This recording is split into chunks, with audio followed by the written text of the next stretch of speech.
Soon after that, Tio revived herself without any appearance of having suffered any damage at all. Then, though no one asked and they all refused to listen, she zealously talked at length about how unbecoming a master the Hajime in her dream was. The fake world should be designed to show the specific individual a sweet fantasy that would leave them trapped inside their dreams. Assuming that is true, Tio being able to escape due to feeling unsatisfied is an extremely strange story. It's an unpleasant thought, but it seems that Tio was able to escape because the Great Dungeon was unable to gauge her pervertedness. It had been able to read that Hajime is Tio's loved one, and that Tio likes sexual oppression, but it seems it wasn't able to understand how she interpreted punishment and reward. Now the Great Dungeon, whose trap had easily been escaped and was being spoken ill of after having done its best to create Tio's ideal master, seemed kind of pitiable. Haltina must never have expected this kind of pervert would come to challenge her.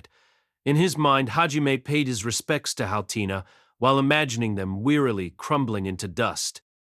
While they were all caught up in this, another one of the amber prisons begun to shine. It would seem the next one to escape would be Kaori. Hajime and the others approached the side of her amber shortly before she opened her eyes. At first she seemed to be panting faintly, but when she saw Hajime and the others gathered around her, she took a deep breath in relief. However, the moment her eyes met with Hajime's, her face flushed a boiling red, and she retreated until her back hit the wall. Hajime, who had never been avoided by Kaori before, was more confused than surprised. He turned his gaze to Yue and the others, as if to ask what happened. Kaori, noticing Hajime's confusion, quickly attempted to resolve the misunderstanding. Oh, it's not like that, Hajime-kun. Just now, that is. A little... how should I say it? Anyway, it's not like that. I wasn't avoiding you. Vertical bar. Ah, no, it's not a problem. I guess it must have something to do with your dream. Just what was it that you saw? Eh? What you ask? That's, vertical bar. Kaori tried to answer the question asked by the wryly smiling Hajime, but wasn't able to give a coherent answer. Her cheeks started blushing more and more until she eventually covered her face with both hands and started to moan. The girls were able to get the gist of her dream from her reaction, and each displayed a different response. Tio was going vertical bar, ho-ho vertical bar, while grinning as if she found something extremely interesting. Shia was muttering, Kaori-san deba vertical bar, while blushing and intermittently averting her eyes. And as for Yue, she attacked her with sharp words while looking at her with scornful eyes. Kaori, you closet pervert vertical bar. Vertical bar? I am not a closet pervert. D, don't say such weird things. Then, tell us what kind of dream you had. That's it. It was just a repetitive everyday life. Do dear 24, and maybe become Fronty Carlisle. Vertical bar. I didn't attack. I just pushed him down a little. After that, Hajime-kun himself. Wow. Kaori is banned from getting close to Hajime. She's too dangerous. Vertical bar. LPM. Not dangerous. Hajime-kun, she's wrong, you know. I wouldn't attack Hajime-kun, you know. Huh, yes, understand. It would seem all sorts of things happened with Hajime while Kaori was in her dream. Although she was able to shake off the temptation and return, it seems she indulged in Geet, the bittersweet springtime of her youth, before she returned. Kaori kept blushing and stealing glances at Hajime. It seems that this innocent reaction stirred up the sadist in Yua, who started trying to further stimulating Kaori by whispering something into her ear. Kaori covered her ears and started shaking her head, trying to escape from Yua's tormenting whispers. It was like watching a pitiful mouse being toyed with by a playful cat. Vertical bar ma, anyway. With this, all our members are back. Shia released the tension from her shoulders upon hearing Hajime's words, then turned her gaze towards Koki and the others. That's true. Then what should we do about them? Let's see. If it comes down to it, we can just destroy the amber. But for now, let's wait for them to break out on their own. If we interfere, it'd probably render their efforts to challenge the great dungeon thus far pointless. How long do we wait? Perhaps long enough for us to eat and take a little break? In my case, I snapped and destroyed my dream with brute force. I probably cleared it just fine, but I only have about 10% of my magic left, so I would like to rest and recover for a bit. Just what the heck were you thinking? Shia was directing an astonished gaze towards Hajime as she spoke. Their usual roles had been reversed, and Hajime was wearing a bitter expression. Believe me, I am reflecting on my actions. I seem to have been unusually worked up since we entered this dungeon. Vertical bar. Ah! That'd be because the dungeon used you, San. Maybe, but I can't use that as an excuse, because in a sense it proves that it really is her weakness. It'll probably be difficult, but I am going to try and use this opportunity to overcome it.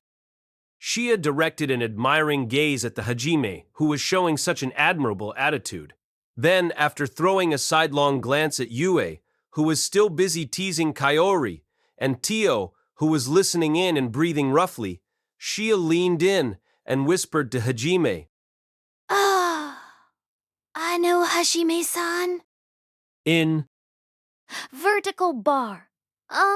That is, if what happened to Yue-san were to happen to me, would you also get angry like that? Shia was averting her gaze, but her rabbit ears were honed in on Hajime's direction. She wanted to know if Hajime would get angry for her sake, even if he wasn't to the same extent as he did for Yue. At first, Hajime was going to brush her off as usual, but when he saw Shia peeking at him with wavering eyes, he scratched his cheek and decided to answer her honestly this time. The reason I destroyed the dream wasn't just because of Yue. You were there too, but I just couldn't be happy without the Shy I know. Oh, it's that so. Shia was waving her rabbit ears and tail around happily while wearing a delighted smile on her face. Upon seeing her happy expression, Hajime's hand reached out naturally to feel them. Soon after, Kaori, unable to take Yue's teasing anymore, clung on to Hajime in tears. Shia, who was still in an excessively good mood, began to soothe Kaori while Yue puffed out her chest with satisfaction. Tio, well, let's leave her aside. They decided to eat a meal while they waited for Kuki and the others, but even after 3 hours, there was no sign of them escaping. Vertical bar, it might be better to save them soon. Vertical bar. It does seem like we would be here for a long time if we keep waiting for them to get out on their own vertical bar. Both Yue and Shia voiced their agreement, thinking that it couldn't be helped.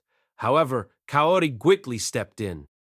Wouldn't it be all right to wait a little longer, just a bit more? If it's Shizuku-chan and the others, then they can surely... Since Kaori herself understood Shizuku and the others' desperation better than anyone. One way or another, she wanted them to capture the dungeon and receive the Age of Gods magic. A person's survival rate increases by leaps and bounds, with even one Age of Gods magic. Kaori wanted them to get stronger so that they too could safely return to Japan.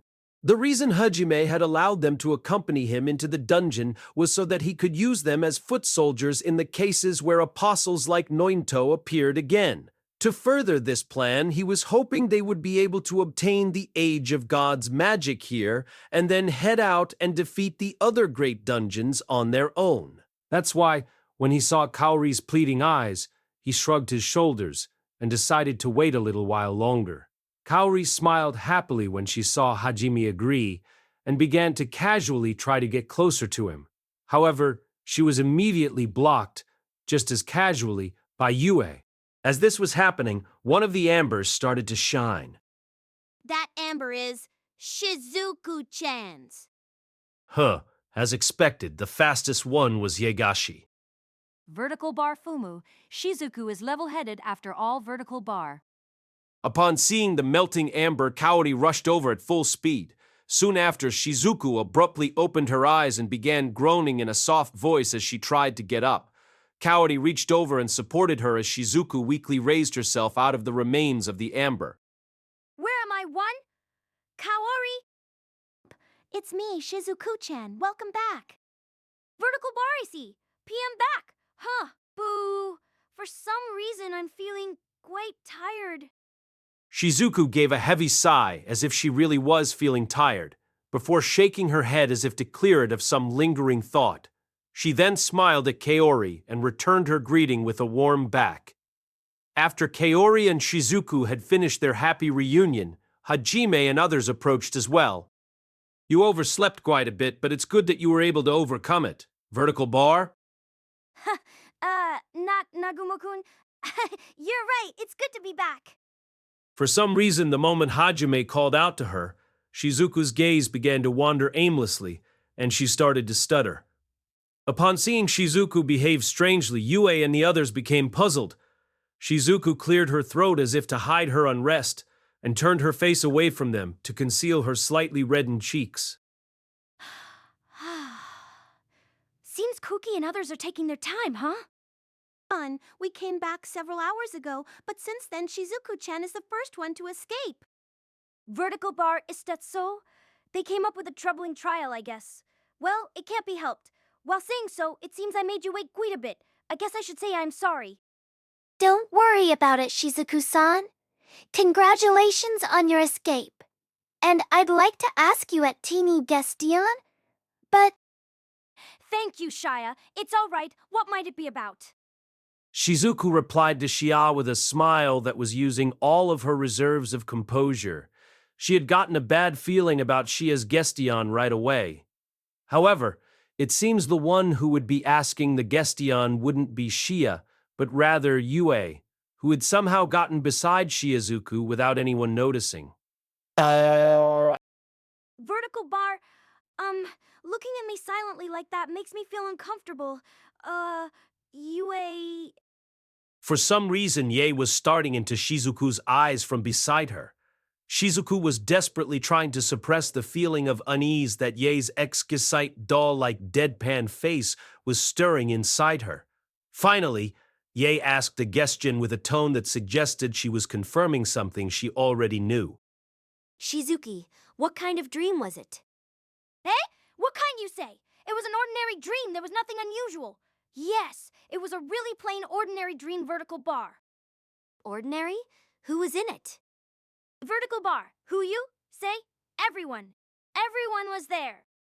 Shizuku answered firmly while looking straight into Yue's eyes, as if to show that she wasn't disturbed one bit.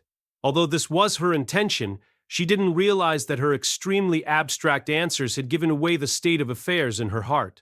Yue, of course, had noticed it, as had the others. However, Shizuku was giving off such a strong aura implying she didn't want to talk about it that they decided to leave it be for now.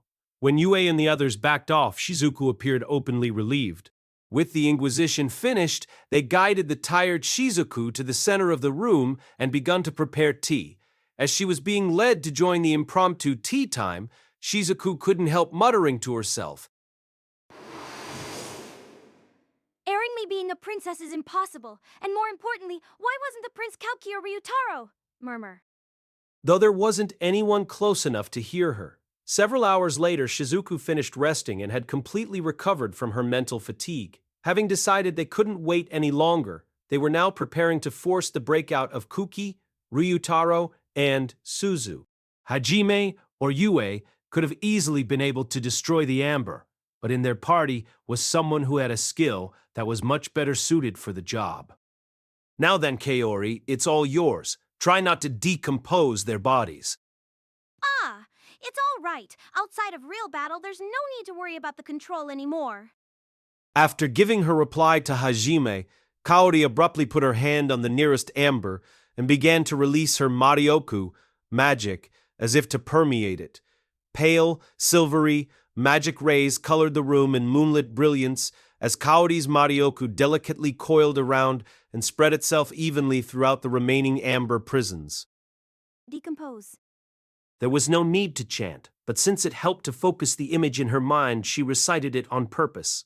Immediately after, the amber surrounding Kuki and others started to crumble. It looked more like it was decaying than melting. The particles that became too small for the eyes to see looked as if they were vanishing into thin air.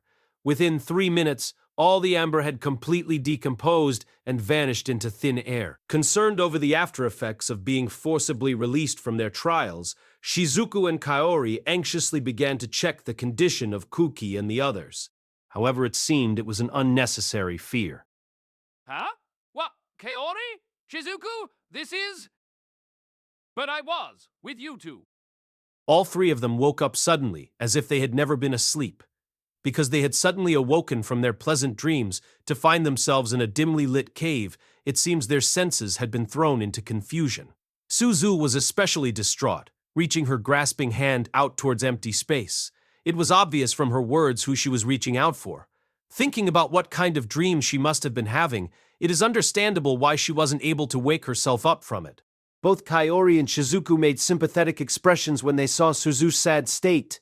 It wasn't surprising that the severe betrayal had left her wounded deeply. Though she is always laughing and smiling, even now that wound must be bleeding beneath the surface. The trio slowly becomes silent as they sorrowfully started to realize that what they had been seeing was only a dream. However, they all handled the realization differently. Ryutaru, even though he continues to give off a dejected feeling, abruptly scratches his head with an embarrassed expression while saying, "Guess it can't be helped, Vertical Bar?" Kuki just chewed his lips with a vexed expression, while Suzu quickly forced a smile onto her face in an attempt to deceive them. Since they couldn't bear to watch her like this, both Kaori and Shizuku immediately pulled Suzu into a tight hug. Just as Hajime was about to call out to them, a magic circle appeared in the center of the room. It would appear that when everyone escapes from the amber, they are forcibly sent on to the next stage. Ryutaro aside, Koki and Suzu are still unstable. Hajime would very prefer to let them recover first, but it appears that wasn't going to be possible. Vertical Bar, Amanagawa, Taniguchi, this is no time for you to be caught up in your thoughts. Get ready. If you don't, all your dreams really will fall apart. I know! Unknown, right? The next instant, the magic circle's light burst forth and filled the view of Hajime and the others. Hajime and the rest reappeared in the same forest of trees that they had left from. However, it was too soon to start celebrating just yet. The area was vast, with trees stretching as far as the eye could see, giving Hajime no clue on which direction to head. In many ways, it resembled the tree levels in the Orcus Labyrinth, a forest somehow existing underground. Most of the trees appeared to be about the same height, but one tree in the distance seemed to tower over the rest. Hajime guessed that was their next destination. It looks like everyone is here. Hajime carefully watched the other members of the group with a squint. He had feared that the transportation circle would have split them up or put them into some new challenge, but it appeared like his worries were unfounded. Hajime, any fakes? No, everyone seems okay. My eyes tell me that everyone is real. It's okay if Hajime-san says so. Hajime wished Shia would be more careful in case he himself was the fake. However, he reasoned that Yue would be able to tell if Hajime was a fake and warn Shia if that situation arose. Watching the dense forest ahead, Hajime gave the order for them to get moving. He glanced over his shoulder, examining the figure of Kuki and Suzu, who wore shadows over their expressions. Whatever Suzu's dream had been, it seemed to have hurt her deeply. Hajime couldn't guess what Koki had seen. No, whatever it was enough that he didn't come back to reality. Shaking off the dream was too much of a shock. Those dreams seemed to cut the party as bad as any nightmare.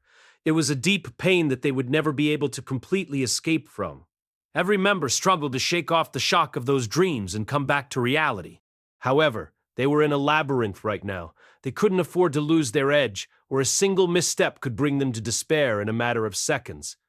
The silence seemed to drag on forever. Suzu, Kawaki, are you just gonna give up?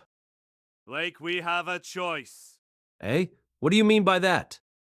Hajime stared down the two with piercing eyes. The sharp-tempered Ryutaro raised his eyebrows in anger at Hajime's harsh words, but Hajime continued to speak before he could say anything. This is one of the great labyrinths. Death is merely a step ahead. Death is around every corner, just a second away. If you can't concentrate, then just give up here. Die in vain. Just wait for a moment there. Even if you forgive yourself, that doesn't change the fact that you were unable to clear the trial from before. You can't change that. However, you could at least have the determination to rise to all the remaining challenges as necessary. You don't see it now, but someone who has no spirit is worse than a burden to the rest of us. I can open a gateway outside the labyrinth for you to flee. Either proceed or give up, but I won't allow you to continue like this. Silence wrapped around the group. Kuki clenched his teeth in a desperate attempt to suppress indignation. However, after what Hajime had said to the group, he wasn't surprised that Kauki was angry. The group had realized their failure. They had let their attention slip, unconsciously assuming things would turn out okay because Hajime was there to pick up the slack.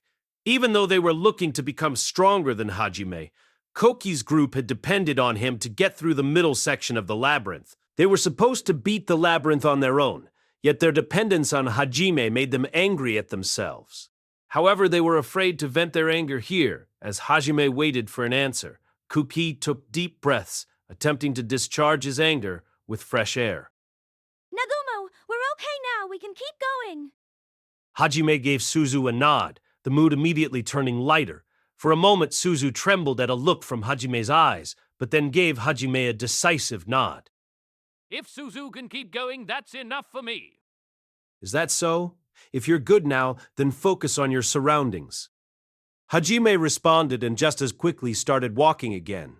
Ryutaro clapped Kuki on the shoulder hard as he stared at the Hajime's back. Kuki knew Ryutaro was trying to support him in a way only a childhood friend could, and gave him a look of appreciation. Even Kaori and Shizukuo seemed to be affected by the Suzu's encouragement and picked up their steps, taking either side of Suzu for support. Hajime headed straight towards the trees he had identified earlier.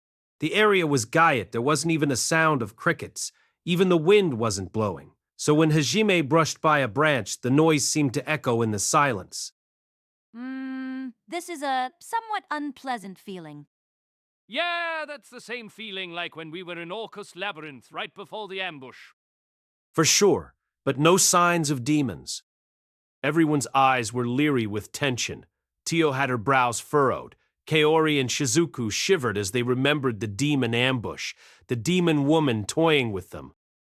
I sent some spider golems ahead, and they haven't detected anything. I suspect we can continue without any incidents. But if I'd make you feel better, we can burn the whole forest down. Nagumo, I don't know how to say this, but sometimes your ideas scare me. I learned to think this way in the hell of the abyss. PM alive today because of it.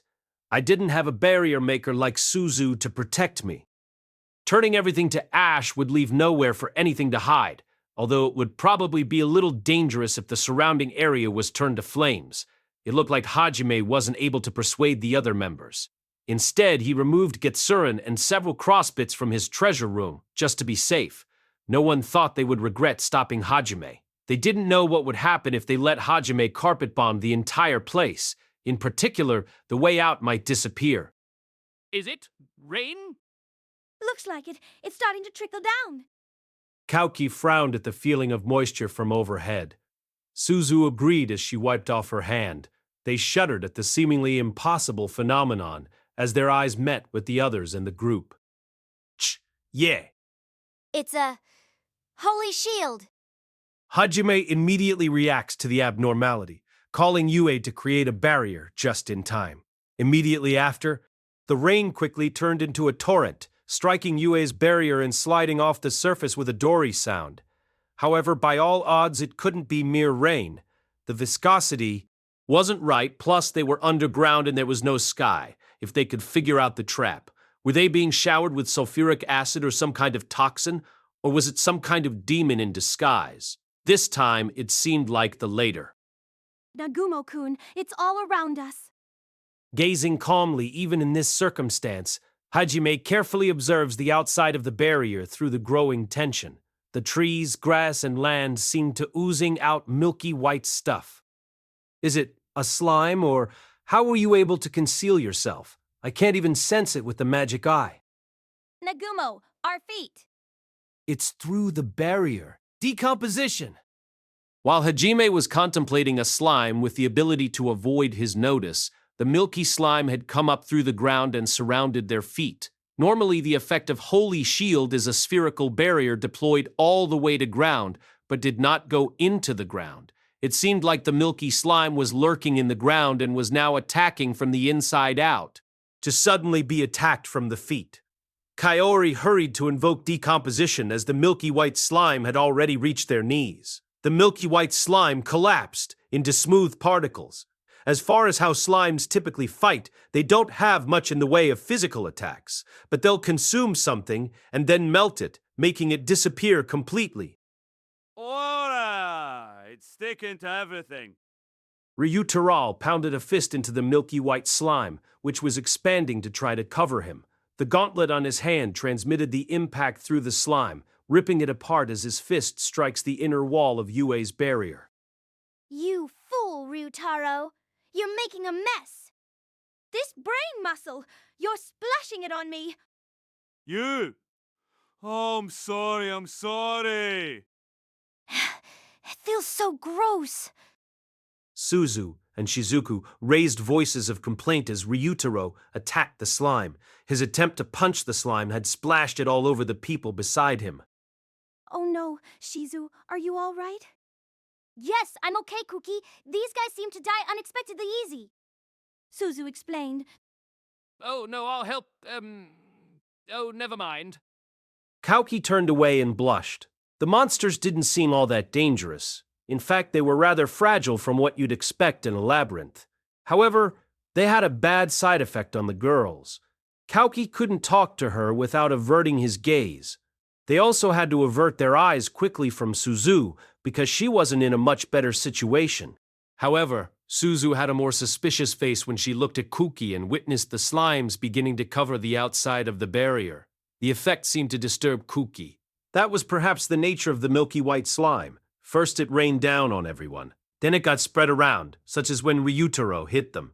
In other words, it was there to cover you in the turbid liquid. What Kuki was reacting to put it simply, the appearance of Suzu and Shizuku covered in slime looked really bad. However, the girls didn't seem to notice it themselves. And Yue and the others were regrettably not an exception. As the milky white slimes had breached the barrier, Yue attacked with a scaled-down version of Saint Sever, while burning the pieces away with Blue Dragon. However, she wasn't able to stop minute drops from falling down on her face, streaming cloudy liquid over her cheeks and neck. Shia had also struck one of the milky white slimes with Doryukin, which had been trying to cover her like Ryutaro and Shizuku, splattering what was attached. However, because her power was higher, it ended up in a shockwave unlike Ryutaro's. The amount was small, but still... Tio had taken the blunt of Shia's attack, becoming accidentally bathed in milky white slime. Shia wasn't trying to aim for Tio, but it seemed like it was just bad luck. Tio was in front, and the effect was similar to being hit with a pie in the face. Tio was in a kimono with charming black hair covered in white liquid. Her leg peeked out from the hem of her hatake with more white liquid flowing down her legs. Yeah, this looked really bad on the surface. Kaori was the only one spared from the blunt of the damage. There was no splattering of liquid with the use of her decomposition spell. However, the initial rain before Yue had put up a barrier had already done its damage, and she didn't look much better than any of the other members. Hajime considered using Summarized Thunder to hide the slime-covered girls from the boys. Yue's appearance was too dangerous, and Ryutaro was looking around with eyes a little too bright for Hajime's comfort. Hajime decided to be careful, though, since he still didn't know the milky white slime's weakness. It was important to be prudent. It'll be difficult to forget what has been seen this day. A life form this dangerous may find itself quickly becoming extinct. So, like this, the milky slime and the barrier were easily destroyed. Now that the slimes on the inside were gone, Hajime turned his attention to those outside the holy shield, which was now covered in creamy white slime. He slowly approached the wall and transferred a crossbit and a Getsurin outside of the wall. After all, it becomes like this. Hajime examined the world outside with his demon eye via the crossbit. The world outside overflowed with milky white slime. The walls and ceiling were covered, and slime rained down. The ground had become a sea of milky white. If it had not been for Yue's quick cast of the defensive magic, they could have ended up being quickly swallowed. This was truly a great labyrinth. Yue, will the barrier hold? I'm going to need to burn everything. Go. At Yue's word, Hajime releases all the crossbits and Getsuren at the same time. Reproduction magic? It's time to burn them to hell. What's the Devil's Nation? What is it about this? Last time you used this, Suzu's barrier would have broke if we didn't have revival magic. We're going to die. Don't attack them, Hajime. We're not the enemies. Hajime gave Ryutaro a look before turning away. Suzu wore an expression like a dead fish. It seemed that Hajime's prison of flames had turned into a trauma for her. Her eyes were slightly watery. Kuki was still evading his eyes. It looked like Kuki still remembered. Kaori, please, get rid of the rest of the slime with your decomposition. It looks bad. Kaori was surprised at the attention Hajime was suddenly giving her. She looked around before realizing what Hajime was talking about when he said it looked bad. All the ladies were dirty and covered in white liquid, and it looked they blushed all at once. Hajime was purposely being vague, in consideration of the fact that weren't aware of their own appearances. To directly point out what it looked like would be a bad move for any man.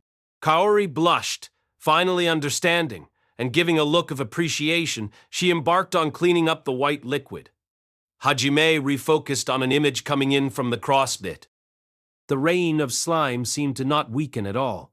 Is there a limitless supply? Unless we take care of the ceiling, there is no meaning to this. The sea of slime was increasing in volume each moment. Hajime sent the Getsuren to the ceiling. It struck the ceiling only to have milky white slime get wrapped around it, weakening the momentum. Hajime made cuts in the ceiling using formation magic, the Getsuren cutting even marks into the rock like cutting through butter before making a central hole. Hajime drew a small arch in the ceiling, then confirmed that the Getsuren cut in far enough that he could just see the tip. He brought out a spider golem and another Getsuren from the treasure room. The metallic spider overstretches the drop to nothingness around each hole. He pulled out more spiders, and each on stretched itself across another hole, as if they were glued to the ceiling. The spread out in unison across the ceiling. Now he could control hundreds of units when they were set to non-combative maneuvering. After practice, he was capable of moving 14 times the previous number simultaneously. As a result, 80 spider golems spread across the ceiling and began activating a drill. To suppress the milky slime, it seemed like they came from the small holes in walls, so the only way to stop the slimes was to destroy the source. The drilling seemed to work, stopping the outflow of slime from the places the golems drilled. The shower weakened visibly. The ceiling now emitted a red light, like the countless tails of a meteor shower. Okay, first, take care of the ceiling, then we'll worry about the ground. Hajime thought things through as he spun the Getsuren, spun another hole, and stuck another spider to the ceiling. In turn, he opened a gate in the circle of the Getsuren and began to remove tar from the treasure room. Well, well, to make my Yua dirty, I'll need to burn the slime away without a trace. Hajime gave a fearless smile that showed the canines in his mouth, a heinous look in his eyes. Being able to cover Yue and Shia in white liquid was something Hajime couldn't forgive, exactly where those commendable words were earlier when they could avoid the indiscretion. Devil, is this a devil? Shizu, I'm scared. Just don't look. Suzu, maybe if you can't see him. It's dicey, Cookie. He's being unexpected and imposing again. So it's a demon who looks like a man. Shizuku and company looked in horror at Hajime's demonic appearance. Ryutanara looked like he had seen true terror. Hajime was the kind of guy they should defeat as a hero, heroes driven by a sense of mission. On the other hand, Yui and her group spoke up. Man. Hajime, nice. He is doing good! Master, a glance like that. Would you only direct that eye towards your mistress? Hajime-kun, manly. If something could be said of the situation, love is blind, no matter how you look at it. Hajime's face looked evil. However, to Yue and company it only served to charm them and make their hearts race. It was too late for them in a lot of ways. Kaori wore a complex expression on her face at the sight of a belligerent Hajime. She had seen Hajime fight on in desperate situations before, like in the Melazine underwater ruins. Seeing him like this reminded her of why she fell for him in the first place. Looking at Kaori in such a situation, Kuki's party looked at her as if the distance between them had become all the greater. Suzu, after seeing Hajime's fighting spirit and determination to annihilate the room full of slime, also diverted her line of sight. Even she couldn't handle the sight of his heinous expression. That was normal, wasn't it? That was the carpet bombing started with Hajime's crossbit. The milky white slime covering the barrier started to writhe. Hajime becomes covered in a sheer crimson light. Yue admired it. Hajime wasn't aware of it, single-mindedly focused on controlling the crossbits on the outside of the barrier. The sea of slime had turned into a burning hell, reflecting in the magic stone eye behind his eye patch. Hajime had spread black tar on the ceiling, creating black rain that ran down from the ceiling, polluting the milky white slime below, while the Getsurin added in sprinkling tar across the sea of slime. After enough tar had saturated the slime, the crossbits began to drop cluster bombs. Each of the holes Hajime had created were packed full of small explosives and burning powder. The contents of each was enough to destroy a small house. The cluster bombs ignited one after another, the slime sea undergoing one explosion after another, tearing the slimes into various small pieces. The explosive flame flooded across the sea, creating a lake of fire 3,000 degrees Celsius in a prison of flame. A tremendous amount of heat licked across the ground, rising into the air in a spire of scarlet. The milky white slime continued to burn, helpless to escape the heat. Hajime's murderous intent spread out, creating a world of scarlet that consumed everything. The trees were baked, the ground was melted, and the air was scorched. The Jukai forest was completely consumed. A gap in the barrier finally became noticeable as milky slime fell away, burning red. Someone noticed it and raised a voice, only to realize that the barrier of slimes was replaced with a sea of flame, and the white slimes were quickly turned to ash. Before long, the milky white around them had become completely eliminated. There was nothing left but a few puddles of tar on the ground. It seems like they were devoured. Looks like we no longer need the barrier. We should maintain it a bit more. There might be a few still lurking around. When Hajime stated so, countless black objects from the ceiling came down in a suite with a constant speed. It was the spider golems, which were lowering from hanging threads from the ceiling. It comes? The spectacle of dozens of spider golems coming from the ceiling caused some of the party to shout out in surprise. After they realized what it was, they blushed in embarrassment, although those that recognized what they were only grinned. The spider golems landed on the ground and began drilling once again into the floor, and giant trees in the same way they had chewed up the ceiling. Hajime finally affords some of his concentration to talk to the group. It'll take some time to finish drilling all the giant trees. I don't know how many slime there are out there. It'd be nice if we didn't face any trouble once we leave the barrier, so we can take some time to finish up here. In that case, if you could leave the barrier up for just a bit longer. While concentrating on operating the spider golems, Hajime instructed Yue, who readily agreed. Either way, the crisis seemed to be over, and everyone started to relax. Kaori was already helping remove the white fluid from the other girls, ending their indecent appearance. However, Ryutaro vowed to never forget. Hajime continued to drill to the extent that it wouldn't disturb their journey the rest of the way to the giant trees. He sat cross-legged in place. In was a cardinal rule of an adventurer to rest when you could rest. The others saw him rested and committed to resting themselves as well. At that time, a soft weight press onto Hajime's back. Looking back over his shoulders, Hajime sees the figure of Yue there. She was hugging him from behind. She was spoiling Hajime as usual and put on a small smile for him. Hajime, something strange. Really, I want that too, Hajime. What? No, what are you talking about? You, together, in such a circumstance? Yu's breath is rough, her lovely eyes were just a bit misted, and she was licking her lips. Any way you look at it, she was aroused. If they were at an inn for the night, Hajime might have rejoiced, but this was clearly not the time right now. To get aroused so suddenly in this situation, it seemed impossible. There was something abnormal with Yue right now. Hajime examined Yue with a serious look. Yue's body was hot and trembling. Her body was pressed up against his with an impatience that even made it hard for Hajime. Hajime shakes his head in wonder, watching Yue's condition before the shadow of the other girls caught his attention. He looked to where Shie was. Hajime, me? Me? Already? Shia, you too? Hajime, I like you. Wait, just wait. Shia prevented escape by sandwiching Hajime's arm between her thighs and chest and hugging his right arm, rubbing his body. Obviously, it's the same symptoms as Yue. Cheeks red, respiration high, pupils look hazy with animal passion. It's like they had been shot with a full throttle of sex appeal. Hajime felt a little dizzy from the smell. What on earth? Hajime stared at them with a bewildered look. There was another figure that was acting the same way as Yue and Shia. Kaori also had directed an eye towards Hajime, writhing unbearably. Kaori crawls towards him little by little on all fours, aligning hesitantly and rubbing Hajime's legs. Tio even. Kawaki's group were no exception. Ryutaro's pupils were hollow, and he was writhing uncomfortably. As if losing his senses, he creeps up next to Suzu as she hugs herself in a slouch.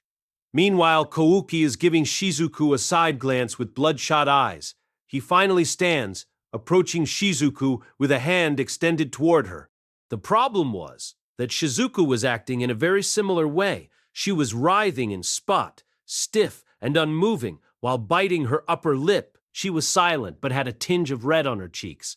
It wouldn't do to have them have to endure this situation.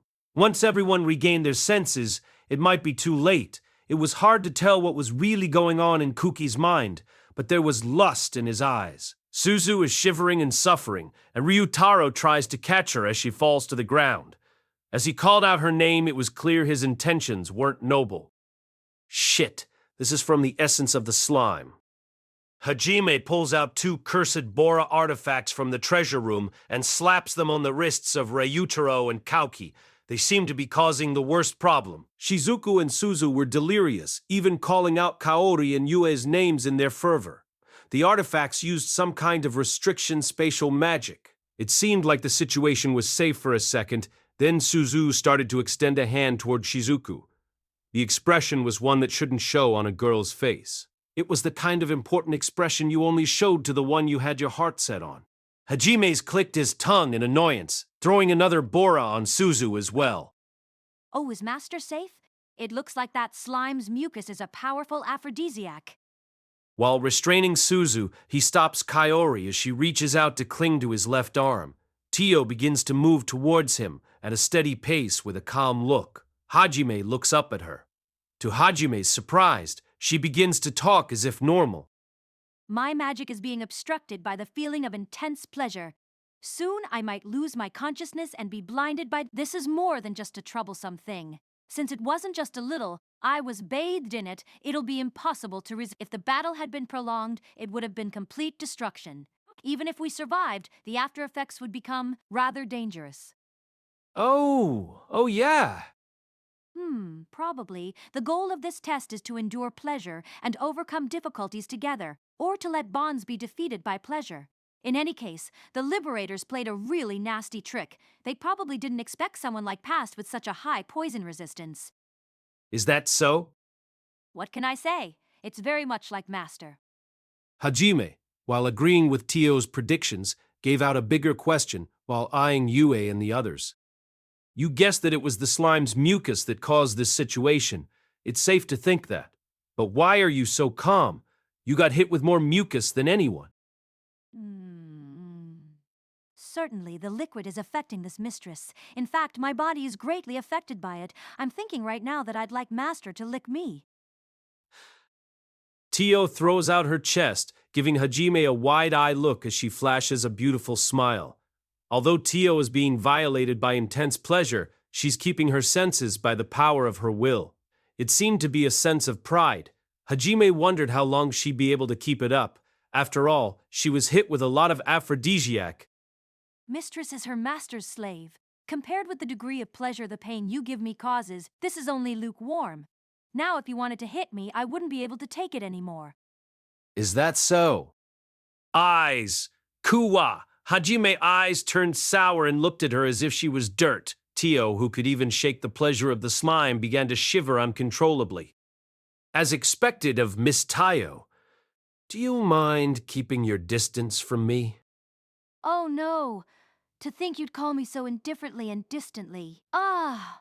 This is bad, the pleasure.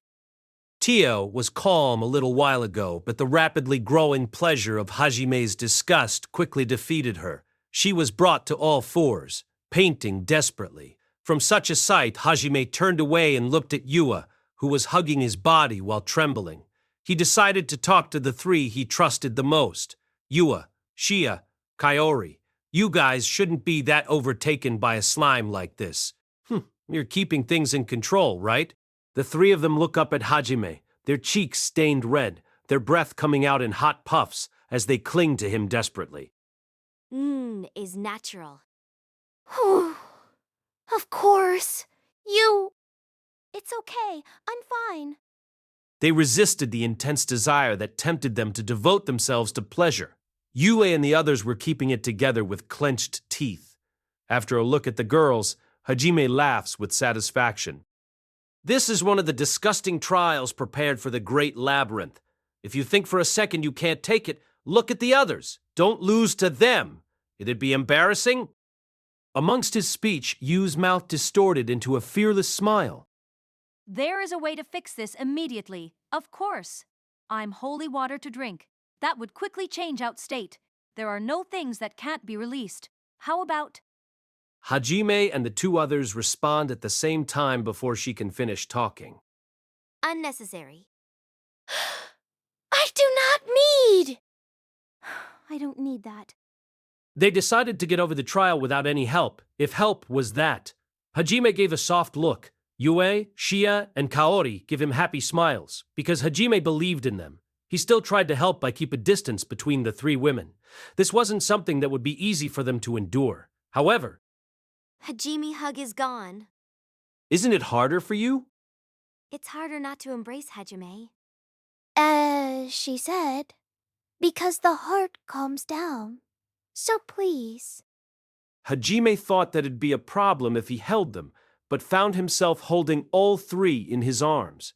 On his right arm is Shia, his left, his Kaori, and Yue was held in the front on his lap.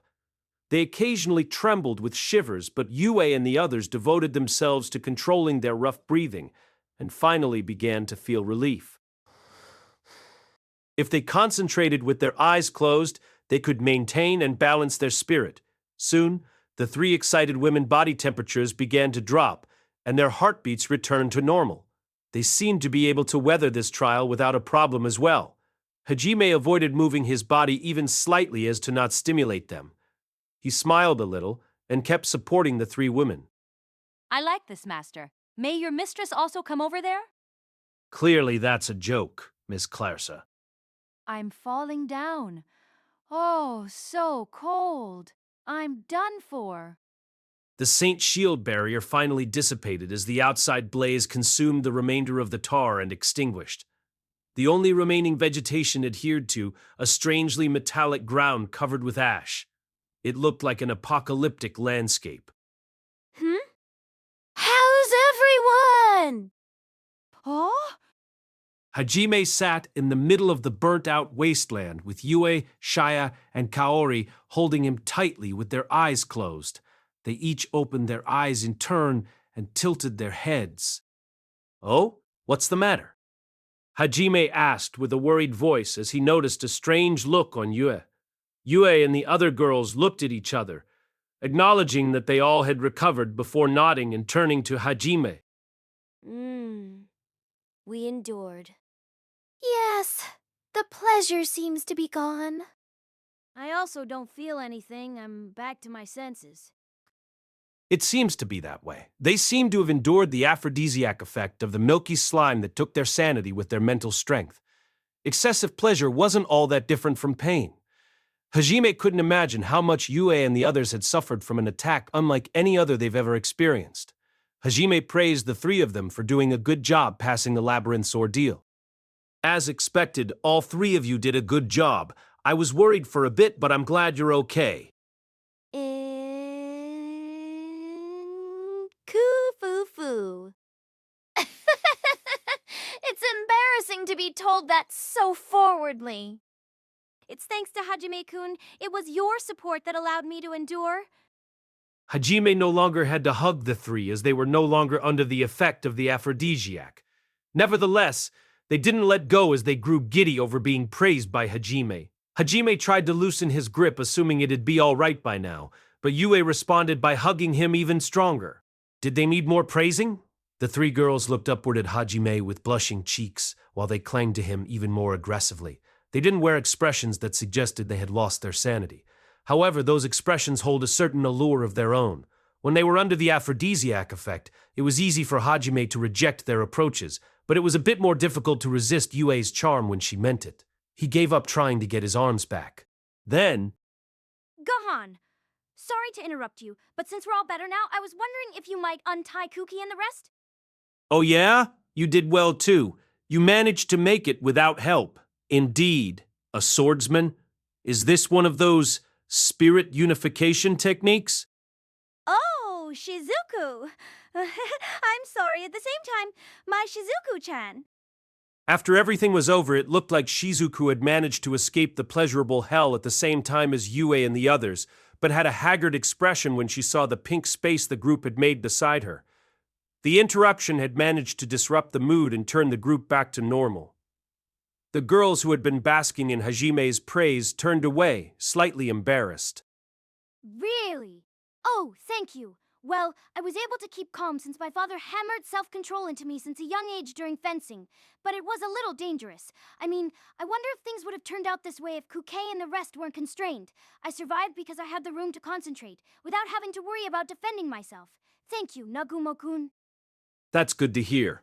The pleasure could have knocked you unconscious. Enduring pleasure in place of pain could do that. While I prepare, Yegashi, you might want to fix your clothes in mud situation. Clothes? Mud? Oh, yeah, I understand.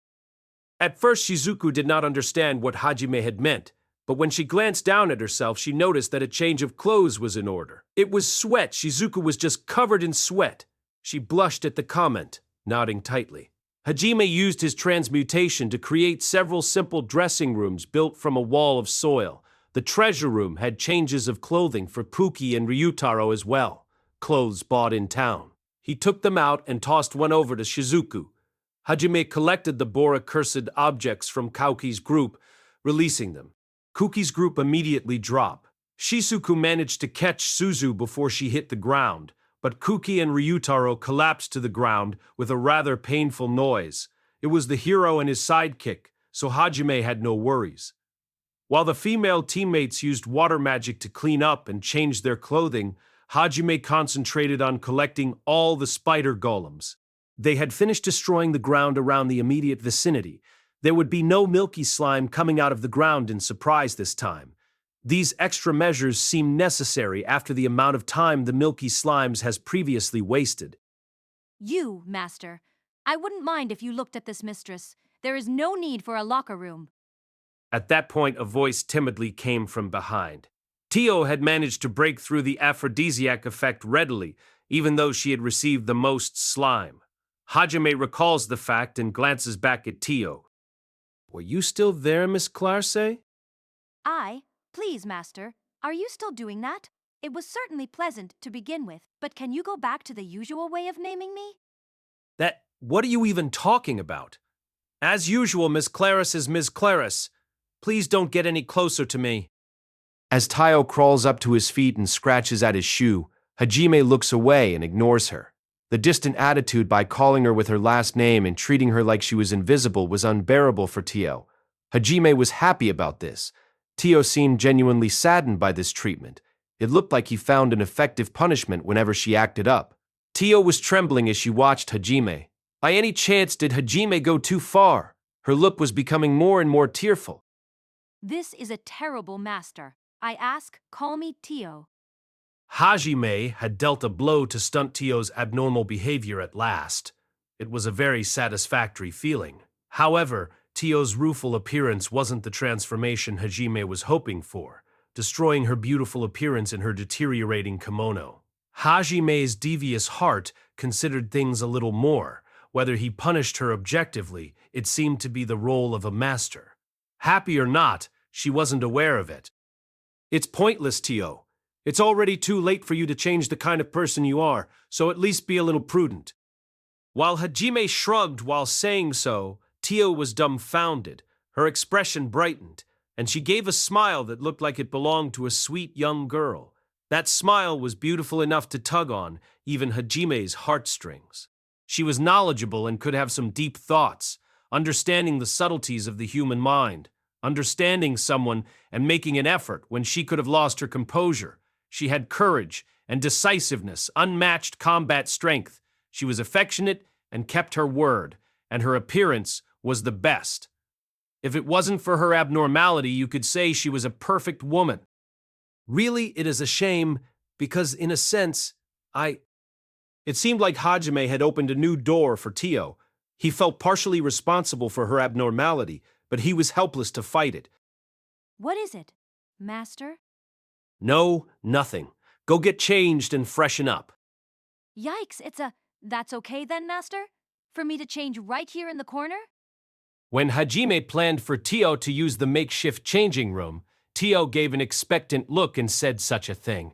Hajime's cheek twitched as he wondered, "Where's that prudence?" and pulled out a grenade. "How about this? It's a special present for you. It'll blow the dirt away along with your skin." I get it. I'll go change my clothes immediately. Tio waved her hands and dived into the dressing room. While watching Tio's back, a Ryujin that had fallen pitifully beyond repair, for some reason the word responsibility flashed through Hajime's mind. He shook his head to drive the character out of his mind.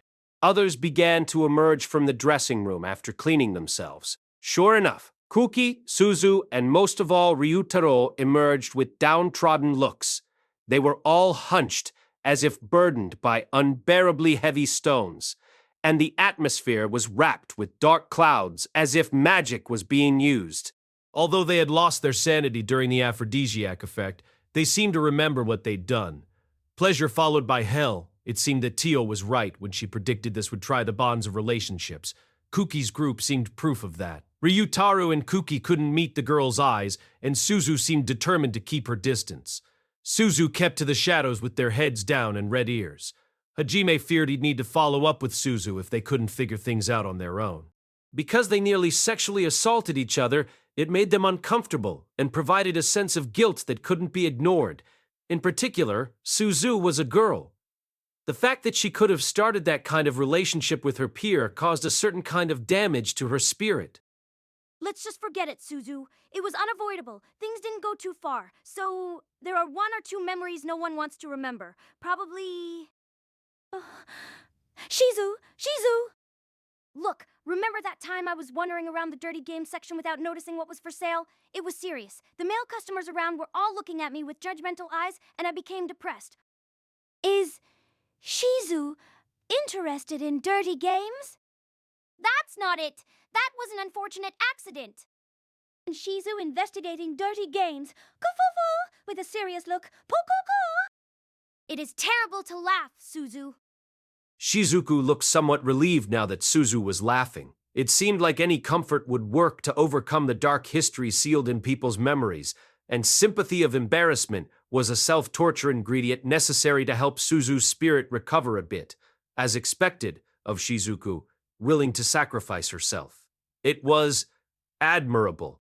Kuki had his head down, so Suzu watched him.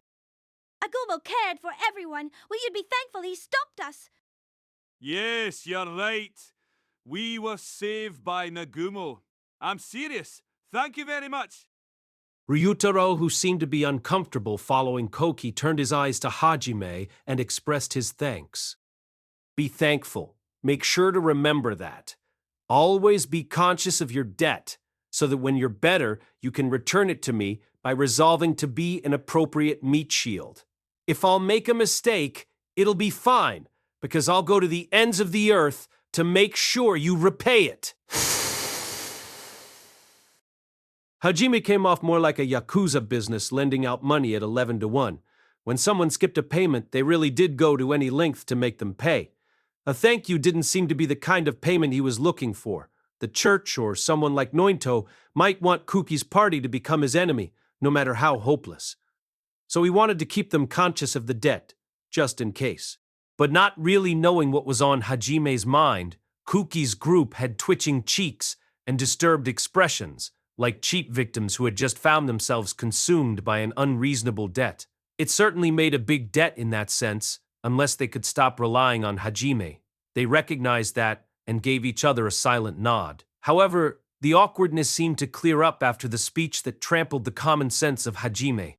The thought of the debt collector coming to make unreasonable demands seemed to inspire Kuki and Ryutaro, and apparently Suzu and Shizuku as well.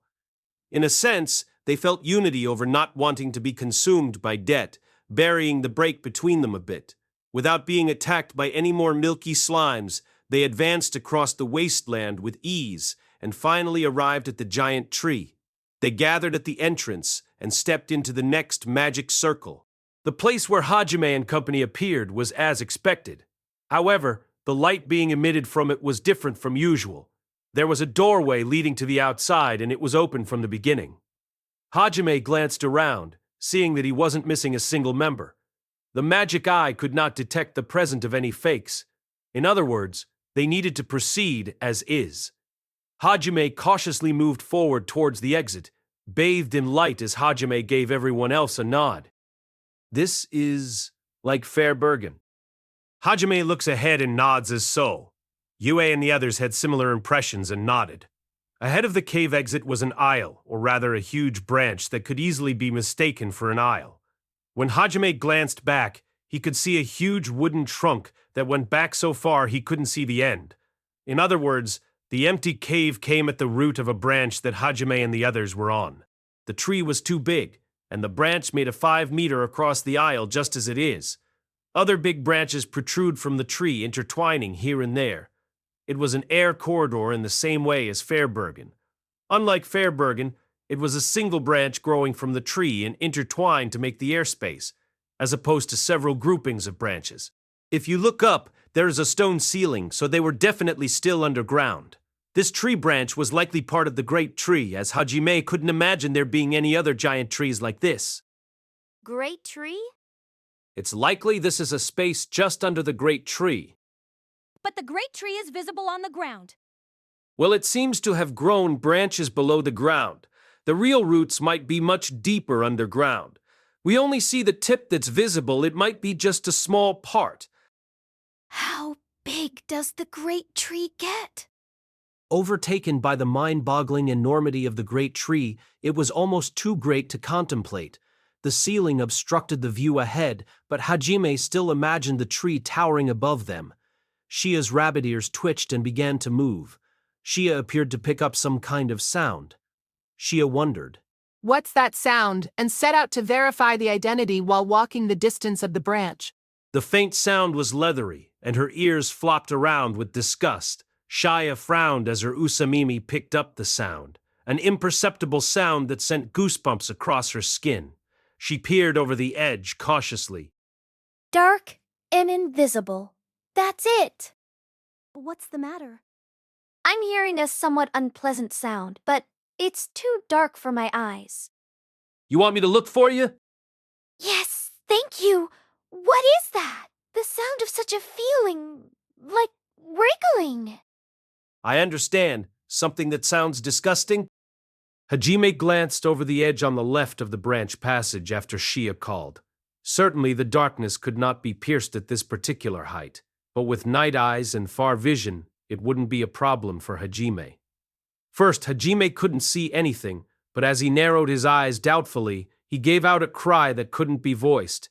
He looked up, his face blue and his expression giving away the danger. Hajime, what's wrong? To see you react so much. What exactly did you see? Hajime, okay? Hajime was the height of fearless arrogance and boldness. For Hajime's face to display fear gave something very difficult to imagine. Yue anxiously rubbed Hajime's back. Shia was holding his hand gently. Hajime finally recovered as a bit of warmth and murmured while trembling and overlooking everyone with a serious look. The devil is there! Demon? Everyone inclined their necks at Hajime's pointless words. Kuki and Ryutaro turned their eyes from Hajime, who to them looked most like the devil himself, to declare something else a devil gave them watery eyes. Yes, it's a devil. It's black, and you know it well. When he said only that, Hajime pulled out a crossbit and sent it down. A small crystal was put up so that everyone could see. The things which reflected in the light right in front of you and others was... If you find one, there is at least 30 more. It bears the name of the Black Devil, having been feared with the word initials G. Always creeps, rustling by chaos, life force causing it to doggedly survive, struggling in the shadows, moving at high speed. If you are flying in the air, the earth, enemy of the strong which cause abnormalities in a state of confusion and panic in restaurants, they are soldiers of unique magic. The name of the cockroach is, at the bottom of this underground space, millions, several tens of millions. No, their wriggling had no measurement. It was an incomparable sea of cockroaches. The leathery, unpleasant sound was the sound of cockroaches rubbing against each other. Oh, what things? Look. Yeah, so many. Lots and lots. With blue faces, Suzu and Shizuku look away as well. They both had goosebumps on their arms. The other members were pretty much the same. In particular, Shia's rabbit ears were now hanging down. She was desperate to cover up the sound now that she knew what it was. She buried her head in her hands and squatted down, her eyes teary.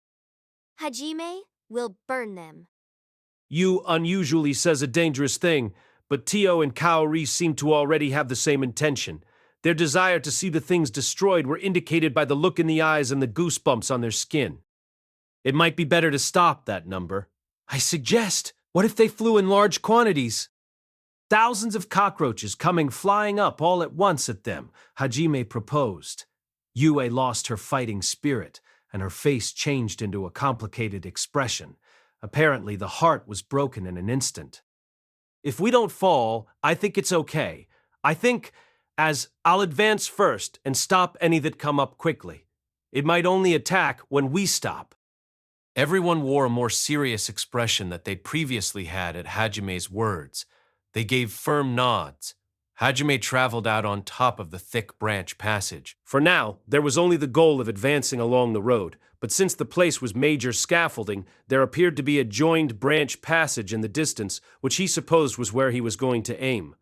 Along the way, the roaches had not jumped up or been startled, and they had made it from the entry branch to the next branch aisle. Things look good. Hajime, who confirms with a look below. Sure enough, a brown tsunami was coming, stretching out and rising as flapping hordes of cockroaches emerged with a furious spectacle. Shit! Oh, it's covered.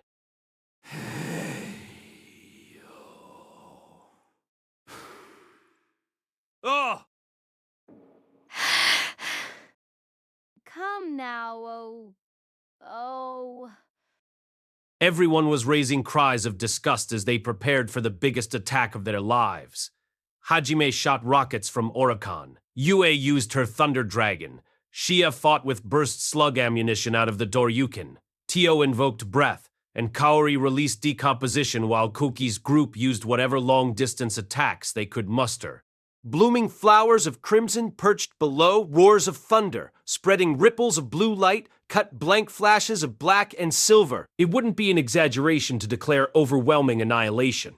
If this force was put in front of the kingdom and the imperial army, surely they would oblige to leave this world. However, the attack didn't dent the mountainside of blossoming black tsunami coming towards them. Attacking the sea itself is the same as pointless. The tsunami of cockroaches jumped freely and the movement spread throughout space, as birds do in perfect order. It is terrible! Holy shield! Already half crying, Suzu put up a barrier. Shortly after, the Za-ah-ah continued move up into the sky. A wave of cockroaches descended as if attracted by gravity and pounced towards Hajime's party. The roaches hit the walls, the momentum causing tons to smush and sprinkle their fluids as the survivors crawl all over the barrier wall. No! Suzu's barrier stretched under the weight and she started to lose consciousness. Kuki resists losing heart and tries to give out an encouraging voice over the desperation. Zuzu, don't pass out. If you become unconscious, we all die. Keep up your spirit.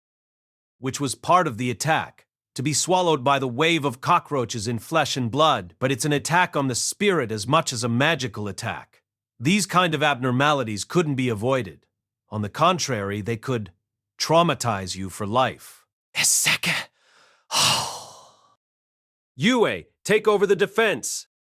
Will absolutely not be broken. Yu deployed her holy shield to superimpose the one Suzu had raised up with an arm covered in goosebumps. The outside of the barrier was stained black with cockroaches crawling and rustling. Somehow, it has been like this since I came to this labyrinth. Extremely messy, huge labyrinth. Well, this one assumes you've beaten several of these others and have obtained their cheat, so it raises the difficulty up several steps. It would be very difficult if you did not have time to analyze things calmly.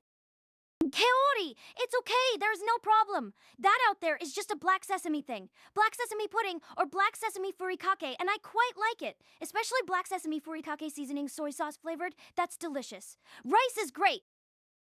Shizuku-chan, oh no, I broke the already fragile Shizuku-chan. Kaori gives a heartbreaking cry as Shizuku's pupils go dead. Meanwhile, Hajime reaches into the treasure room and starts preparing for extermination while rubbing the goosebumps on his arms. However, before that happens, the cockroaches that flocked to the barrier drew in unison. The wave of cockroach in front of everything move into a sphere of air, producing a circular ring to surround the center. Superimposed further circular rings on the outer periphery of the giant circular ring form. The next cockroach column begins to sequence around the ring. Gradually, the sight begins to form a geometric pattern created in the air. Hajime's cheek twitched.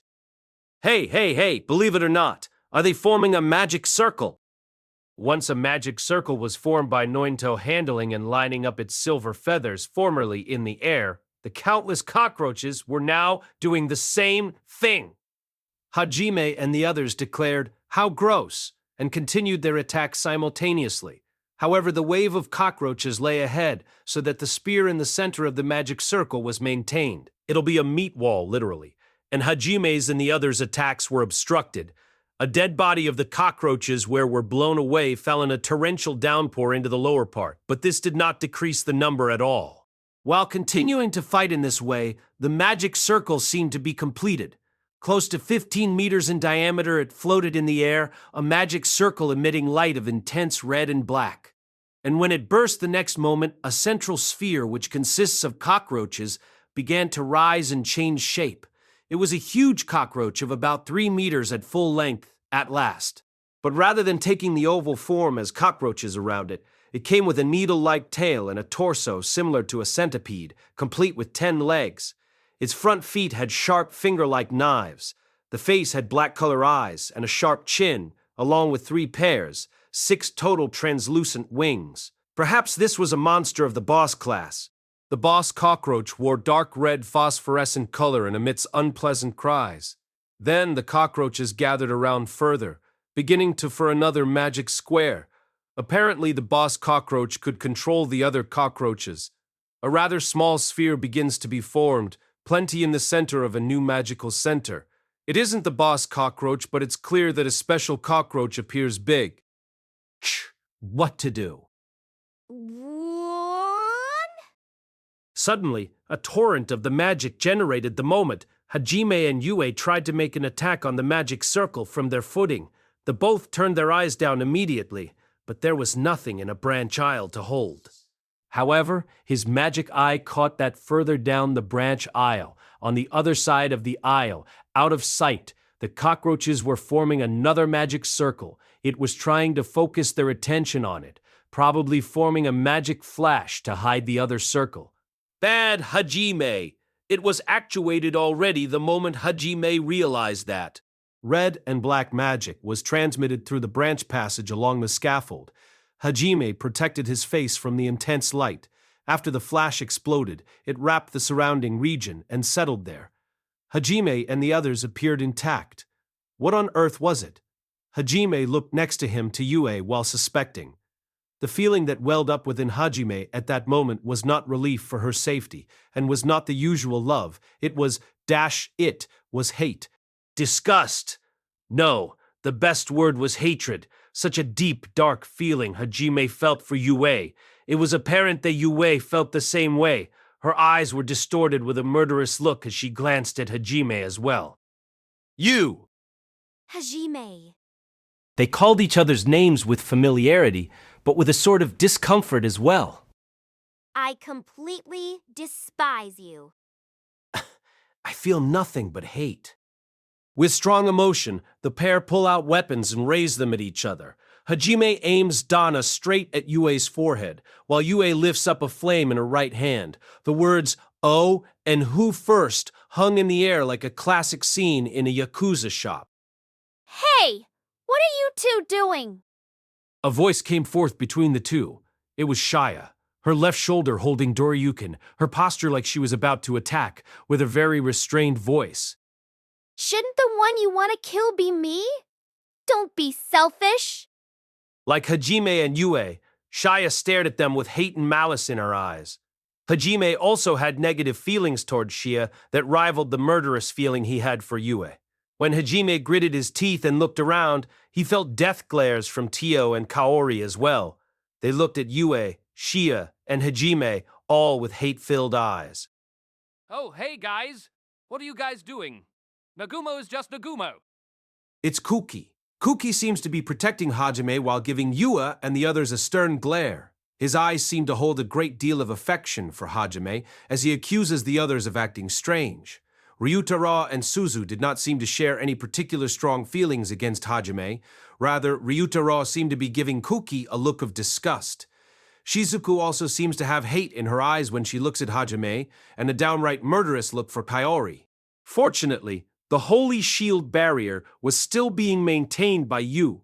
The swarm of roaches had surged again, trying to catch Hajime and rest off guard during this abnormality, as the group just glared at each other. More cockroaches gather into magic circles, attempting to create more special cockroaches outside their protective barrier. Another tsunami of cockroaches flies by, buying them a bit of time. Hajime analyzed the effect of the light magic using detect magic, and judged it against his changing emotions to take a guess at the situation now. Apparently, the light magic we felt a moment ago seems to have reversed our emotions. The intensity is proportional to the strength of the original emotion. A reasonable conclusion. I unwillingly agree.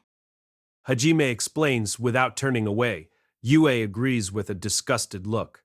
Even though the feeling is reversed, they didn't lose their memories. By inferring from memory how they originally thought about each other, it was likely the correct guess. While holding angry looks, no one else raised an objection. The extent of this trial you can still remember, but the emotion has been reversed. It's difficult to shake off what you remember versus how you feel. It's a disgusting ordeal.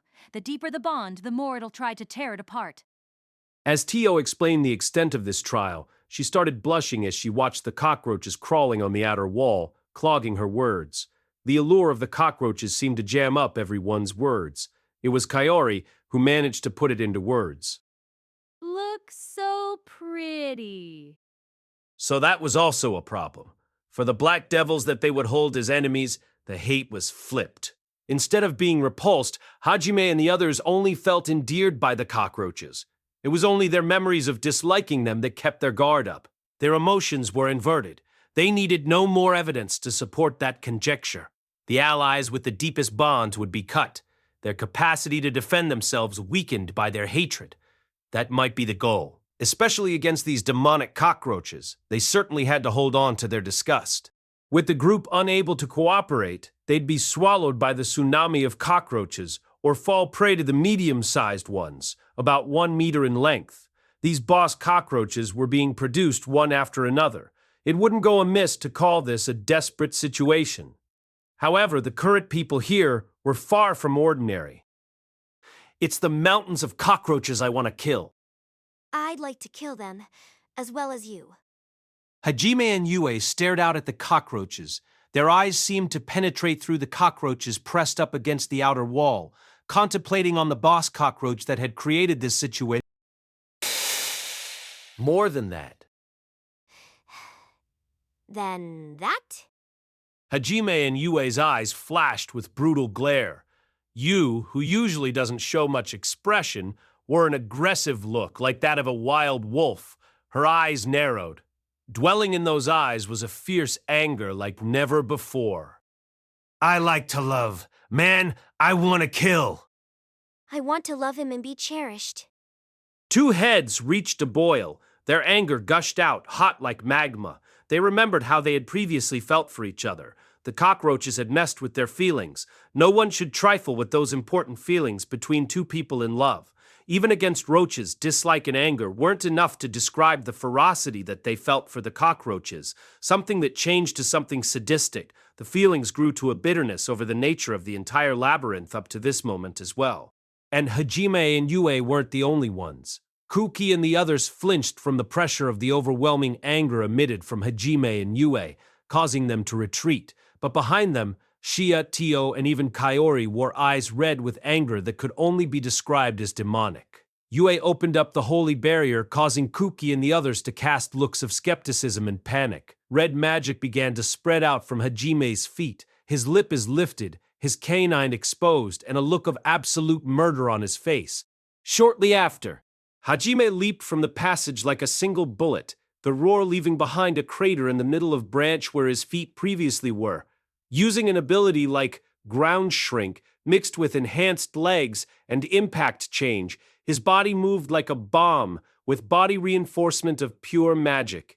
The body reinforcement was applied to the whole body, making him harder than steel, and his body was covered in lightning-clad and red magic, appearing like the embodiment of thunder. Unable to stop Hajime, Suzu's holy barrier was easily destroyed from the inside like waste paper. Hajime rushes the boss cockroach with the intent to destroy it. I'll love you until death. The boss cockroach couldn't even react, its visual recognition unable to match the speed of Hajime moving like a madman with a screw loose. Suddenly, the cockroach didn't seem so dangerous. Maybe it was because they reversed their feelings or didn't expect someone to sneak out during the siege of cockroaches. But this demon boss seemed rather simple. Hajime, as the weapon he was, took out his anger on the cockroach, delivering a fatal blow, using the momentum of his rush combined with a knee kick. With the resounding roar of steel on steel, the boss cockroach disappeared a second later, Hajime appearing in its spot. The boss cockroach had blown away at an unperceivable speed. Hajime remained in place, using the aerodynamic to stand still, receiving the glares and murderous intent as he looked at the direction the boss cockroach was blown away. On the other side, once Hajime had taken off, Suzu was panicking, desperately trying to bring back the barrier that he had taken out. However, the cockroaches that drew near no longer disgusted her. Was there a good reason to stay away from the cockroaches? In fact, aren't they desirable? While thinking this, she lost to the spell. The cockroaches in this labyrinth are just insects after all. Yu stood up to fill the fatal gap in Suzu's actions to rectify the situation. Shaking heaven. Around Yu and the others, space itself seemed to wave for a moment. She had started to show the full extent of her god-level magic. Just as the wave of cockroaches was about to reach them, space began to explode. The tremendous power generated shockwaves that crushed into the cockroaches, crushing them in small pieces, and a moment later only sand remained. Yu was not finished yet. 5 heaven dragons. The moment that magic name sounded from her lovely voice, thunder, the blue flame, the storm, the snow and ice, the 5 bodies of dragons appeared. As tens of thousands of cockroaches rushed towards them, Yue's dragons circled around them with a distinctive roar and were decimated in an instant. Yue began to float up with the use of her gravity magic, without a glance back to the others. Her body began to rush towards the boss cockroach along with the whole body of the dragon in freefall. As a formation of 200 medium-sized cockroaches made an attack formation against Hajime, Shia blew it away. Shia, Tio, and Kaori had all realized, much like Yue in the beginning, that their affection for Hajime had been played with. The cockroaches looming above, who had chosen to reverse their emotions, were met with a fierce anger raging beyond the intentions of the labyrinth. Shia leapt into the air with magically reinforced legs, scampering across the sky on light blue discs that rippled with beautiful blue light. Also, Tio and Kaori respectively expanded their dragon wings and sliver wings from their backs, leaping up at once as they met glares with the mid-sized cockroaches. Oh, hey! I no longer find you repugnant. However, I've still decided that you die. That's right. Bug-chan is cute, but I can't die, and I have to fight as expected, don't I? Yes, but decapitate them? Such dear creatures? If we don't kill, then we'll be killed. We must be strong and fight strong so that we aren't left behind. Though, it's shameful to say that to them, the cockroaches might as well have been a chihuahua, staring at them with round eyes as they tried to aim for its neck. It was like trying to kill a small dog that you'd loved from birth.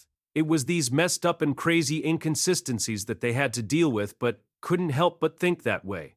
The remaining people from Kuki's party couldn't fly freely through the sky, stranding them at the center of the branch passage. They began to fight passively. They battled side by side and shoulder to shoulder with people they didn't like. It was a troublesome feeling. The boss cockroach that had received Hajime's flying knee kick had flown off into the trunk of the big tree, sinking magnificently and being blown to bits by the furious momentum. An abdomen that would have taken pride as having the strength of steel was pounded radially, centering on the part that received the direct hit, whitish body fluid spilling out from the newly formed hole. The boss cockroach made an unpleasant cry sound while swinging its antennae. A group of cockroaches immediately swarm around the boss cockroach, dissolving into its form in an instant, assimilating and curing the injury the boss had sustained. As long as the small cockroaches remained, they'd be able to keep fighting indefinitely. The boss cockroach picks out a splinter that had embedded itself into the cockroach from the big tree. The cockroach seems bigger now as it lets out an unpleasant sound. The cockroach eyes glanced around for the one who injured him. Still, let me enjoy this a bit more. It seemed like hitting the abdomen just cured the impact further. The roaring sound once again came as steel struck steel. Hajime had quietly approached from the side and sent in a Yakuza-style kick. The boss cockroach sinks into the trunk again. Hajime began to attack it mercilessly, like a wild beast. Do not use weapons. Hajime had no intention on ending the moment. Applying a magic shockwave to his fist and reinforcing his body with magic, he quickly undercuts the bosom of the boss cockroach with another, and then another. Every time a fist in Hajime's left or right struck, the form of the boss cockroach twists like a toy, but seems unable to escape, its body being embedded into the cracking trunk of the big tree radially. The cockroach is replaced with a glossy black piece of meat and white blood mixed in shattered wood chip. The boss cockroach was a foe where even if a physiological hate could be held, its form was too dreadful, although it only looked pathetic in its current form. A moment later, red and black light began to emit from the boss cockroach. A great deal of cockroaches appeared in the root behind Hajime's back, and with a dreadful speed they formed into a magic circle. Black smoke emerged from the magic circle, overflowing and assaulting Hajime with furious speed. Hajime judged that being touched by the black smoke was bad and evacuated with aerodynamic and ground shrink before it reached him. Where Hajime was an instant before, smoke wrapped around the boss cockroach and the great tree. With a moment free of Hajime, the boss calls for a group of cockroaches. A large amount of cockroaches rush into their own black smoke. After a few seconds, the boss cockroach regained its form, removing the wounds and shaking off the black smoke. The tree behind the cockroach that had been exposed to black smoke had collapsed, seeping down the trunk as a gray mush. Apparently, the black smoke had some kind of corrosive effect. The boss cockroach's 6 wings began to shake at a high speed. B-I-I-I-I-I-I. The boss cockroach took off at high speed. Hajime entered high-speed flight to give the cockroach his regards once again, quickly overshadowing it simultaneously as the cockroach assumed a posture of struggle. The accelerating Hajime circles around the cockroach again and rushes, blocking off its retreat. At the same time, a tsunami of cockroaches begin to slope up behind Hajime, while giving the cockroaches a smile, as if he was saying, "What is it, cutie?" He jerks out his left arm. He drew out some weapons. He had a mind to attack from the front while letting the crossbit attack from behind. A wall of air appeared around the boss cockroach. It had made it to the speed of sound. They didn't know if the branch passages would give way to the shock wave and vacuum and become destroyed. He also would be destroyed if he tried to avoid the tree at the last moment. Still, Hajime showed no intention of leaving, even as the vibration smashed against his artificial arm. He attacked directly from the front. Just then, a huge dragon of thunder and another clad in blue flames broke through the wall of cockroaches behind him and appeared. Hajime feels it coming, and without looking back gives a face as if to say yuck. However, the cockroach is already in sonic speed. The blinking light perceptive abilities were already being stretched many times, and it was already hopeless. Why, I was. He delivered a single blow. An outburst of the elbow and magic shockwave mixed with fire at the same time struck the boss cockroach straight on. The cockroach was also stretching its leg with a claw-like sharp blade, but was eluded completely with the intense cross-counter. The face of the boss cockroach was pounded in detail with the effect of vibrations smashing and spreading across the creature in waves. The impact on the front of the head caused the cockroach to round vertically and fly off in the direction of the day after tomorrow. Immediately after, the roaches aiming for Hajime were consumed by Yue's dragons in the spot Hajime just was. Thank you, removed. Was that for me? Or those dear cockroach-kun? Of course the yellow cockroaches. Hey, what's that? I'm getting things going. It looks like a new cockroach species. Hajime moved next to Yue, wearing an unhappy face. Yue floats a very hateful smile towards Hajime disdainfully. Hajime, who held up through the offensive of the Thunder Dragon and the Blue Flame Dragon while narrowly escaping, floated a blue vein on his forehead. But where does the wind blow? Your intention was to kill me. Of course not. At your level, there was no reason to believe you'd be killed. Oh, certainly, but could you have attacked worse than that?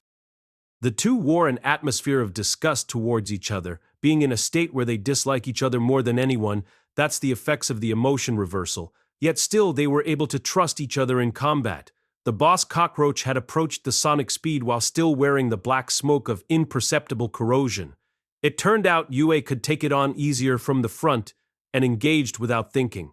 Furthermore, the large tsunami of cockroaches were approaching. If you looked closely, a small cockroach was wrapped in a black haze.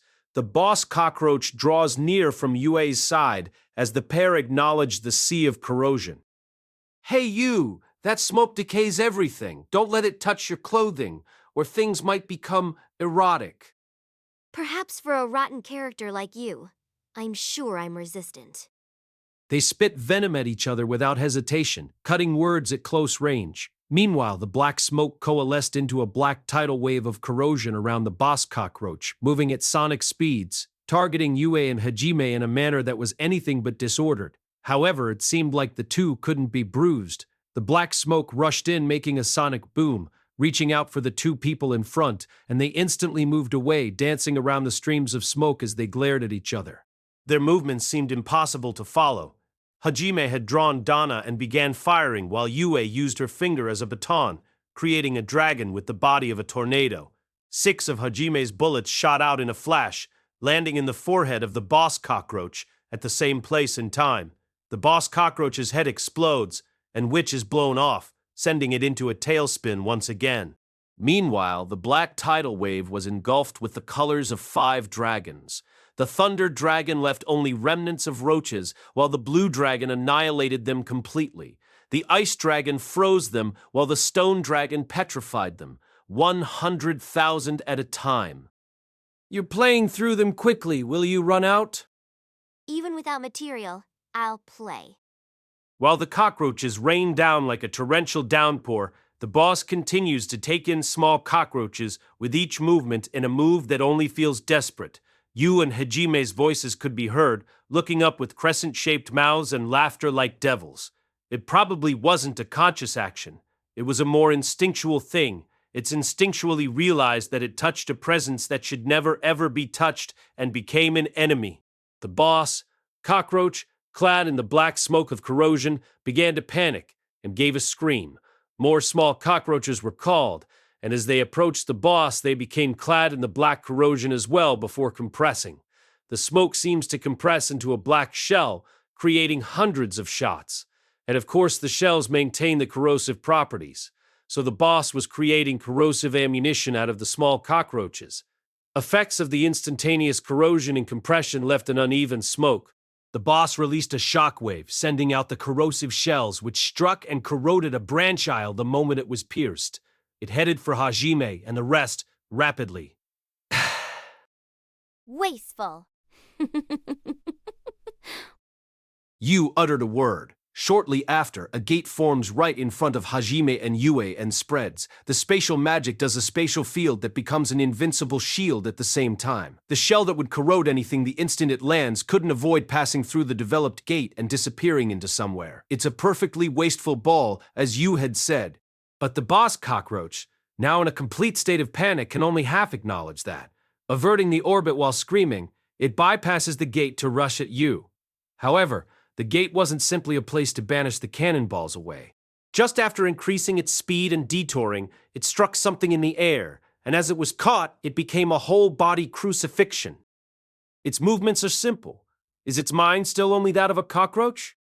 Hajime murmurs so next to Yue as he makes his stone ring react. The ring had been connected to the bola beforehand. The boss cockroach expected a root, its eyes on the gate while Hajime established the bola in the air simultaneously.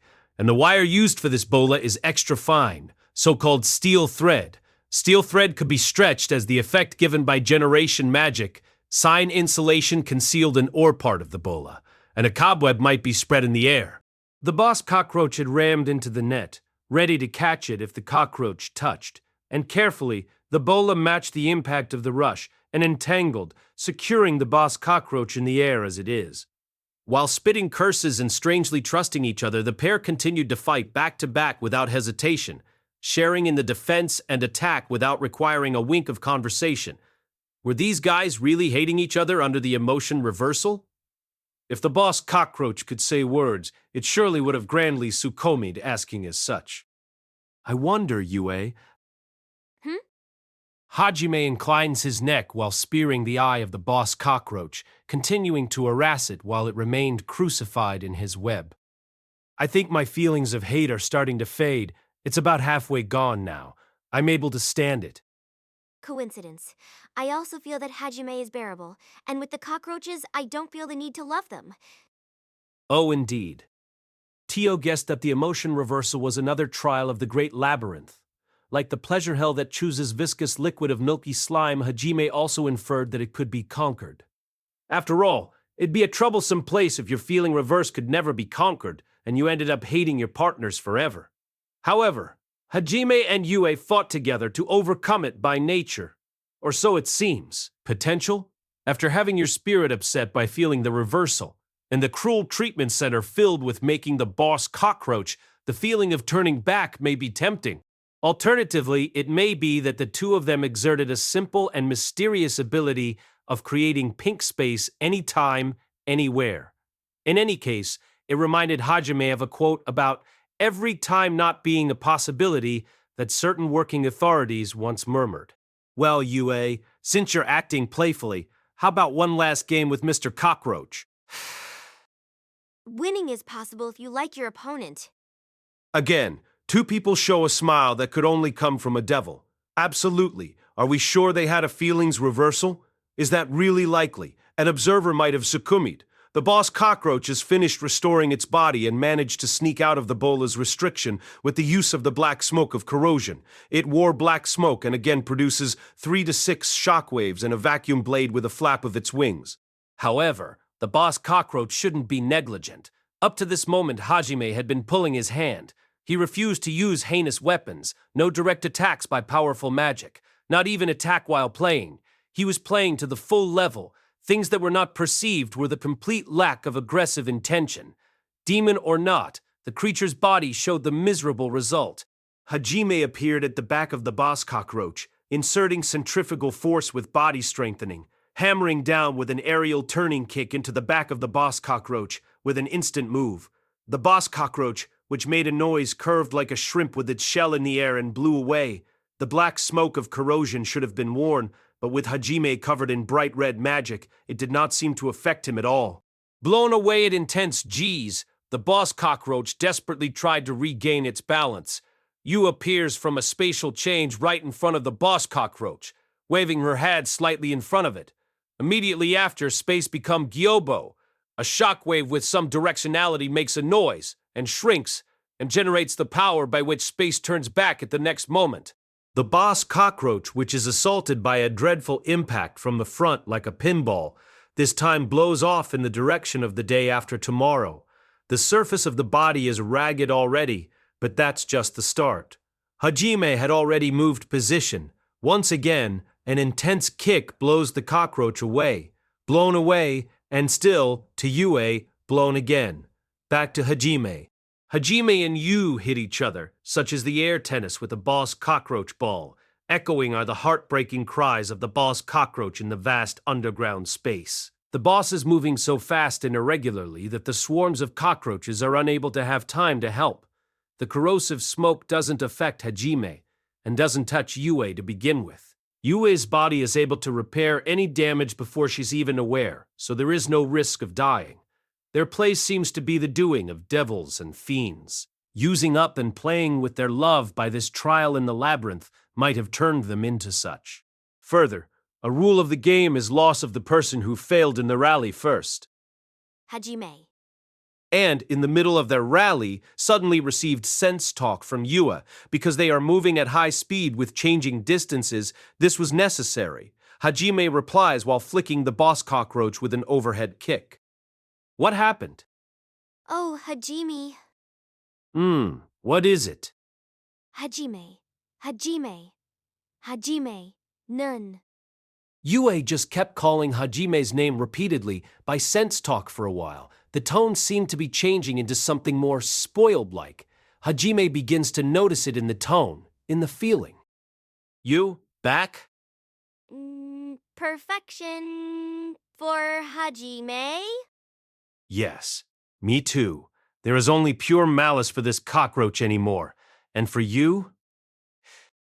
Me? Hajime packs in a word without leaving a torrent of the feelings taken away, such as having the opposite feeling for Yue even for just a moment. He didn't want to think about it.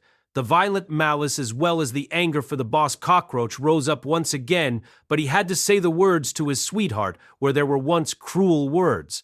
When he took a deep breath, Hajime used sense talk while looking at Yue, who had changed ahead of the boss cockroach and blew it straight for Hajime. There is only love.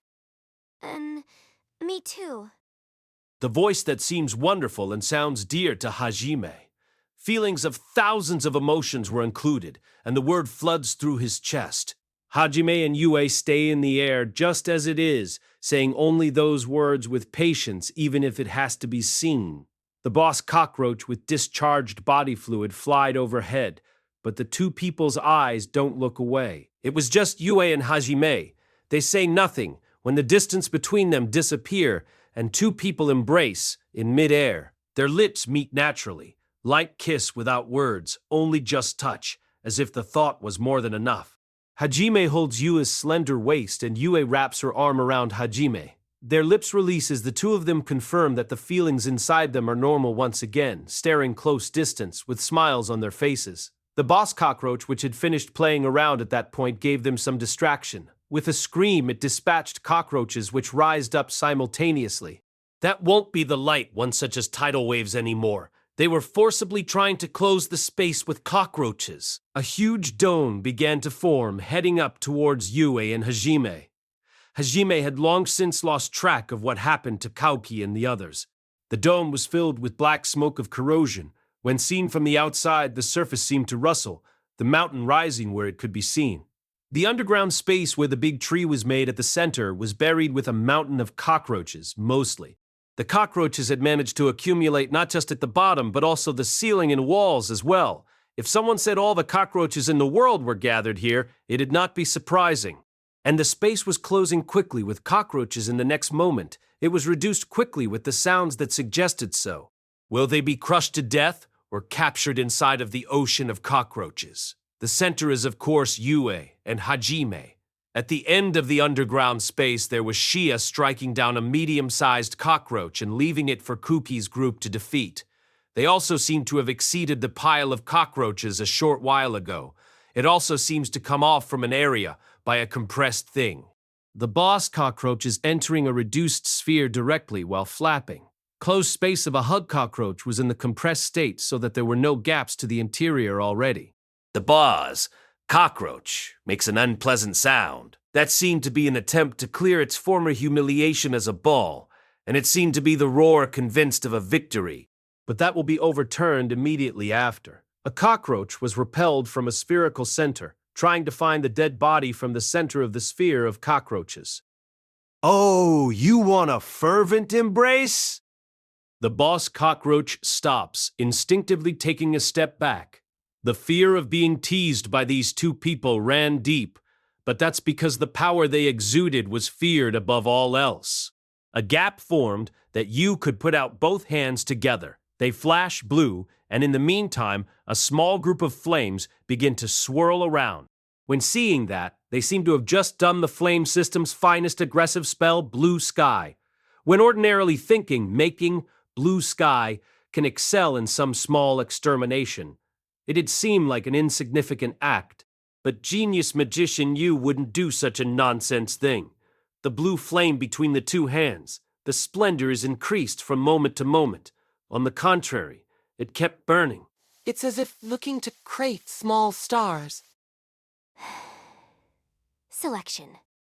Then, the finished fist-sized orb oozes blue aura, the bead of blue flame which contains a power and identity that was unknown. That one was for the boss cockroach. The cockroach realized it'd be completely destroyed. If not, they'd make it understand. The cockroach let out a scream, pushing cockroaches in black smoke against the 4-point boundary, to break it and kill the pair, and break the orb before it was too late. However, the action was too late too. Well, no, whatever action the cockroach would take would be the same thing. There's no way to stop it now. Divine Flame.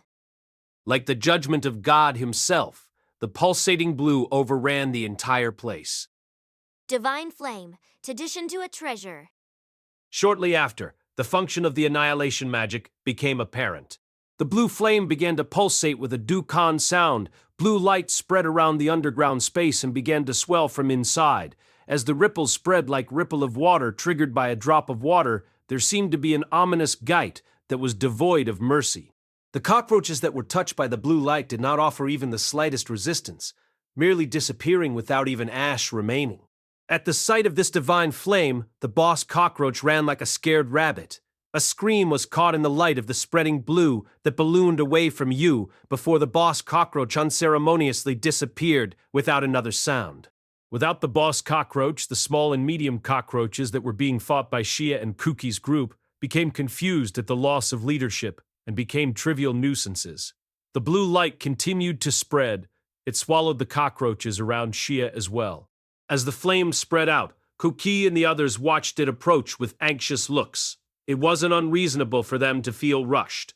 They were able to see the destruction in front of them. The reason was clear. Kuki, Shia, and the others weren't sure whether the flame that destroyed the cockroaches so completely would hurt them as well. However, it was not simply Shia and the rest that remained unharmed. The large tree trunk and branches remained intact as well. They gave Hajime and Yue surprised looks when they realized that the flame that spread across the underground space and completely devastated the cockroaches only affected those cockroaches. Divine Flame, a flame-type superlative magic which shot blue flames rapidly 10 times into the space around and compressed it with gravity magic. You further specified the magic with selection using spirit magic so that it avoided those whom contained souls. Anyone you permits survives, while it seeks out those she sets as an enemy. That is, indeed, suitable to be called art. It wouldn't be unreasonable to say that a god named Yu passed judgment from heaven. Unexpected magic, indeed expected from Ye. Praise me more, please. As the light of the flames started to go out, the voices of the two of them echoed in the underground space. Indeed, Yue showed some signs of exhaustion, so Hajime gave Yue a big hug in reward for her hard work. Yue wrapped her arms around Hajime's neck and allowed her entire body to relax against him. And just like that, she kissed his neck, followed by the sound of sucking as she bit and lapped up his blood. When saying it like that, I wonder who won this match. My win. Hajime will not disagree. Yu separates from Hajime with an ecstatic expression. Her eyes were as bewitching as always as she licked her lips. Yue, I must ask, does it really matter how won or lost? Does it mean so much? Well then, I guess we can put that aside for now. As the pair of them spoke casually, discussing things just in case, there came another loud voice. Are you guys going to flirt forever? Or can you rejoin the rest of us? Yes, Yu is cheating. Hajime-kun and I are... Anyway, please return. It was Shaya and Kaori. They were beckoning us to return right alongside Kuki and the rest. Tio merely shrugged her shoulders. They were trying to take their feelings into account and had been waiting. Kuki and the others looked a bit uncomfortable. Suzu and Shizu had their eyes lowered and blushes on their cheeks. It looked like they had been watching Yue and Hajime from a distance. From their reactions, it looked like their feelings had returned to normal as well. Hajime didn't know if they had returned under their own power or if it was the result of the boss cockroach dying. The pair stared at each other and gave another light kiss before returned to a place beside Shia. You kissed so casually at the end. But it's good to see you're safe, although I felt like not only you or me too, but I don't want to sound selfish.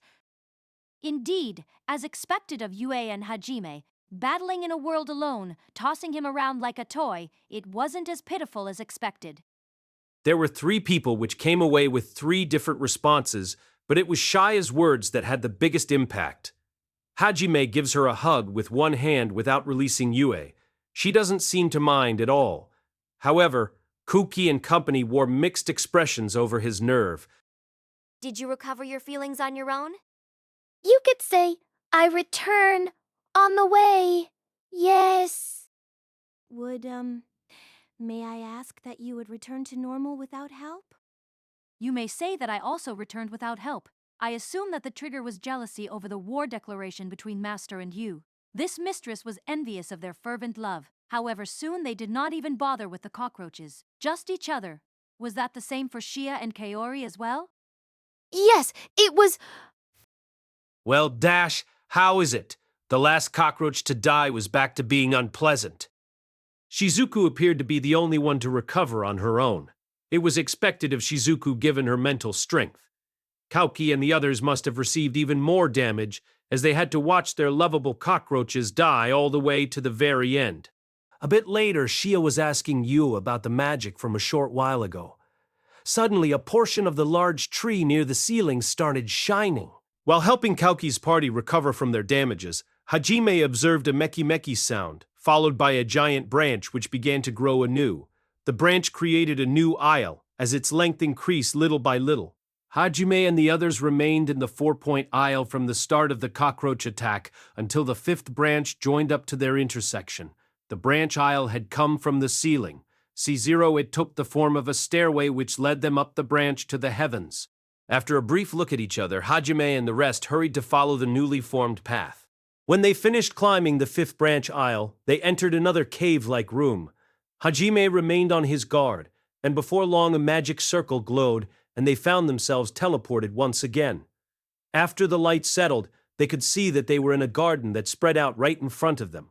The sky felt alarmingly close. The air seemed clean. The ground spread out to roughly the size of high school gymnasium. There were trees which were relatively small, and a small chalky building which had various waterways spreading out from it. Twine surrounded the largest tree, which sat in a small island circled by canals, a central stone lithograph sitting at its base. What do you think, Master? It looks to bell atop of the tree here. Others glanced towards the bottom from the end of the garden after Teal's word, too. It's a vast sea of clouds and an unmistakable thick fog spread out under their eyes. Hey, this is strange. When we flew over the sea of trees, we had crossed the dense woodland and saw no tree this big. No tree could crest the thick fog. This height must be up over 200 meters at least. It's impossible to be seeing from a tree this high. Hajime noticed the humor of his remark after saying it.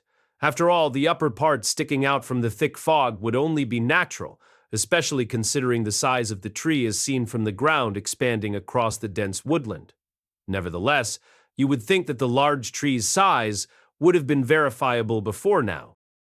I see. It is concealing magic which is doing this? It is like some kind of shadow system form of spirit magic, or is it just shifting space? Yue considered the magic based on Hajime's inference. If it's shadow magic, there should be some form of recognition obstruction, but the scaling is strange. If this were like spirit magic, they would be conscious of the alterations being made with the magic of the soul. However, they weren't aware of any discomfort, which would be impossible considering Yue's skill. Hajime and his group wore impressed looks. Although they had experienced a number of trials and had managed to keep the nastiness to a minimum, there was still the Liberator, although ordinarily the Liberators did not seem ill-natured. Is this the goal here? This caused Kuki and the others to wear startled expressions. Here! Finally, Hajime ignored them and walked directly to the lithograph. The group crossed a pretty arch and entered a yen-like small island circled by a channel. The lithograph began to glow as they approached, the bright green magic flowing into the channel. So it functioned like a magic circle? Phosphorescence like fireflies raised flickeringly, the sense to probe a memory and then inscribe knowledge by force. Hajime and the others were familiar with this. A raised voice groaned as someone else behind him was struck with shock and a sense of discomfort.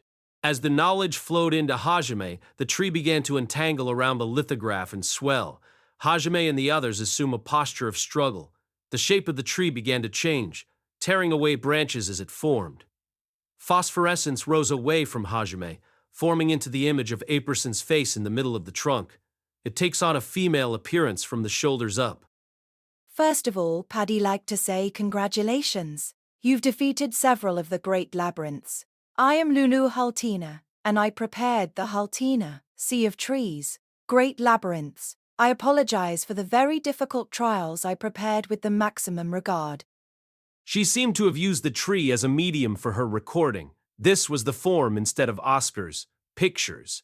Luluo felt dignified, like she might be connected to some form of royalty, although some of that feeling may come from the tree stem itself, which split around her like hair and contained a certain kind of beauty. However, it is also necessary, if you came through the dungeons of the other liberators, then you know about our relationship with the gods, the past tragedy, and what's happening right now. Therefore, I wanted you to learn something about the unwavering bond that can't be swayed, a heart that can't be shaken. I think you who arrived here surely understand something about the strength of the heart as well as its weaknesses.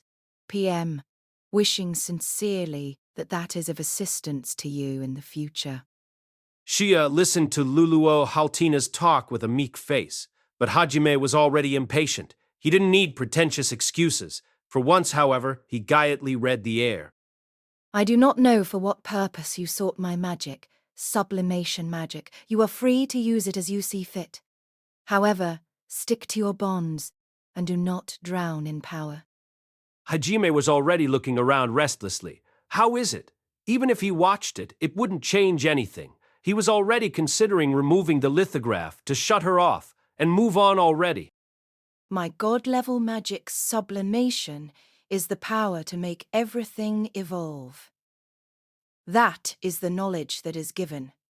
But true value of this magic is found elsewhere. Hajime's eyes widened for a moment. The hand that was hovering over Donner was returned to his side, and his eyes rested on Luluo.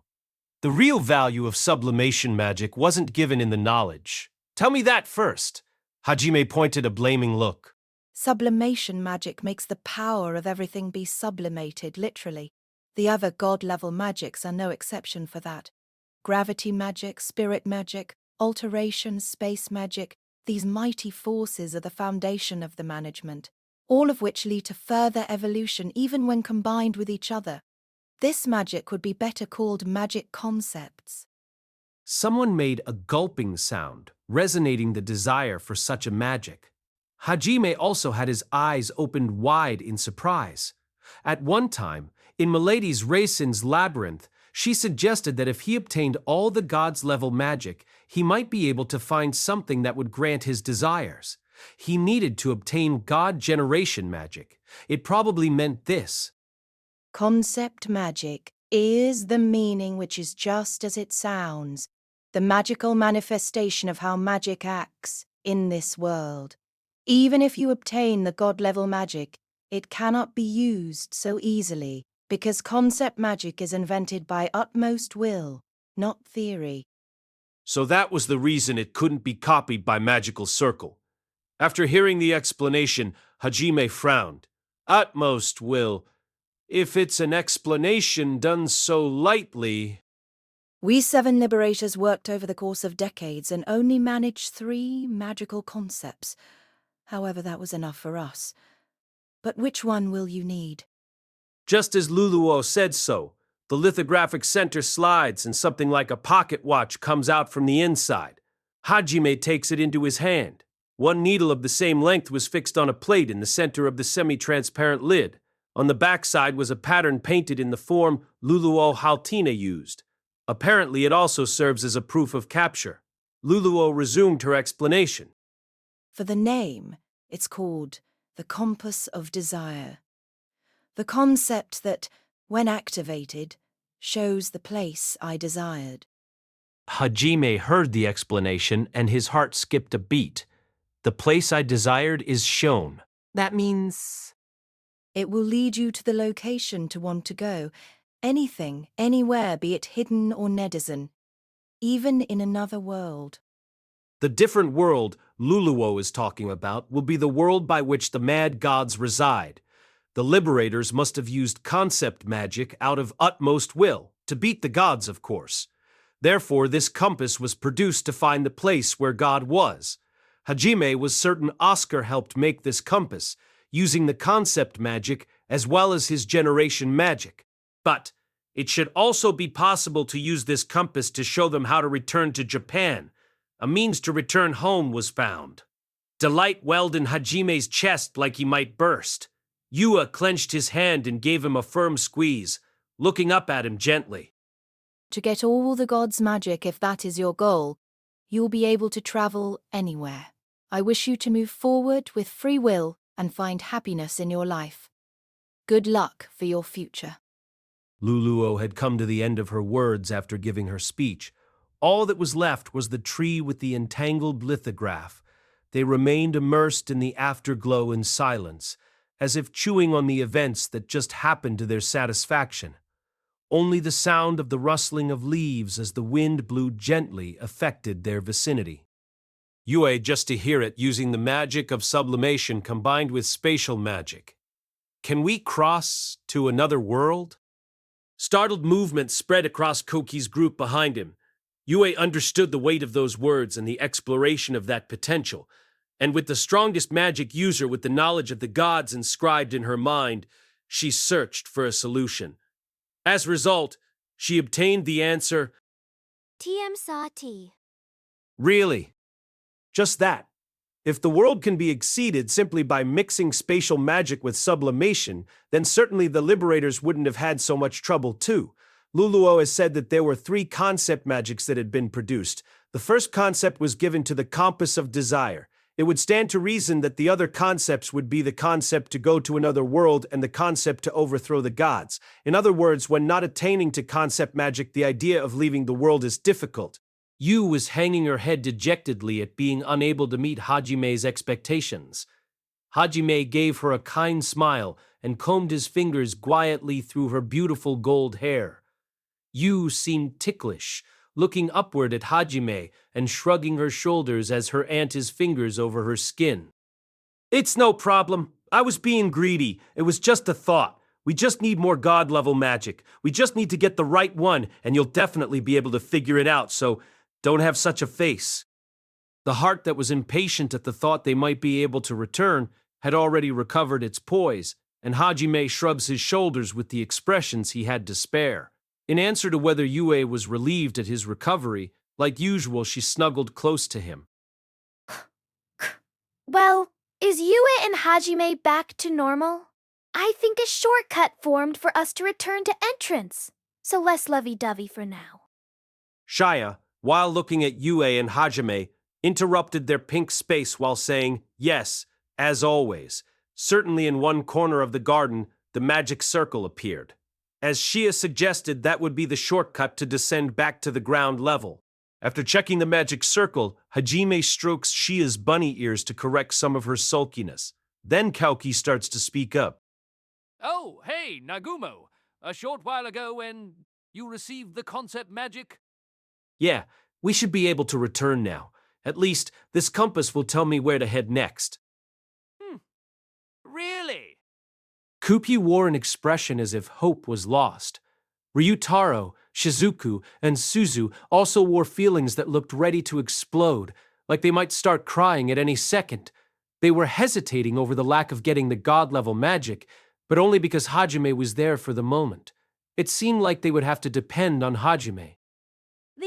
As for that Nagumo, when returning, Even if she didn't say it, it was possible to guess.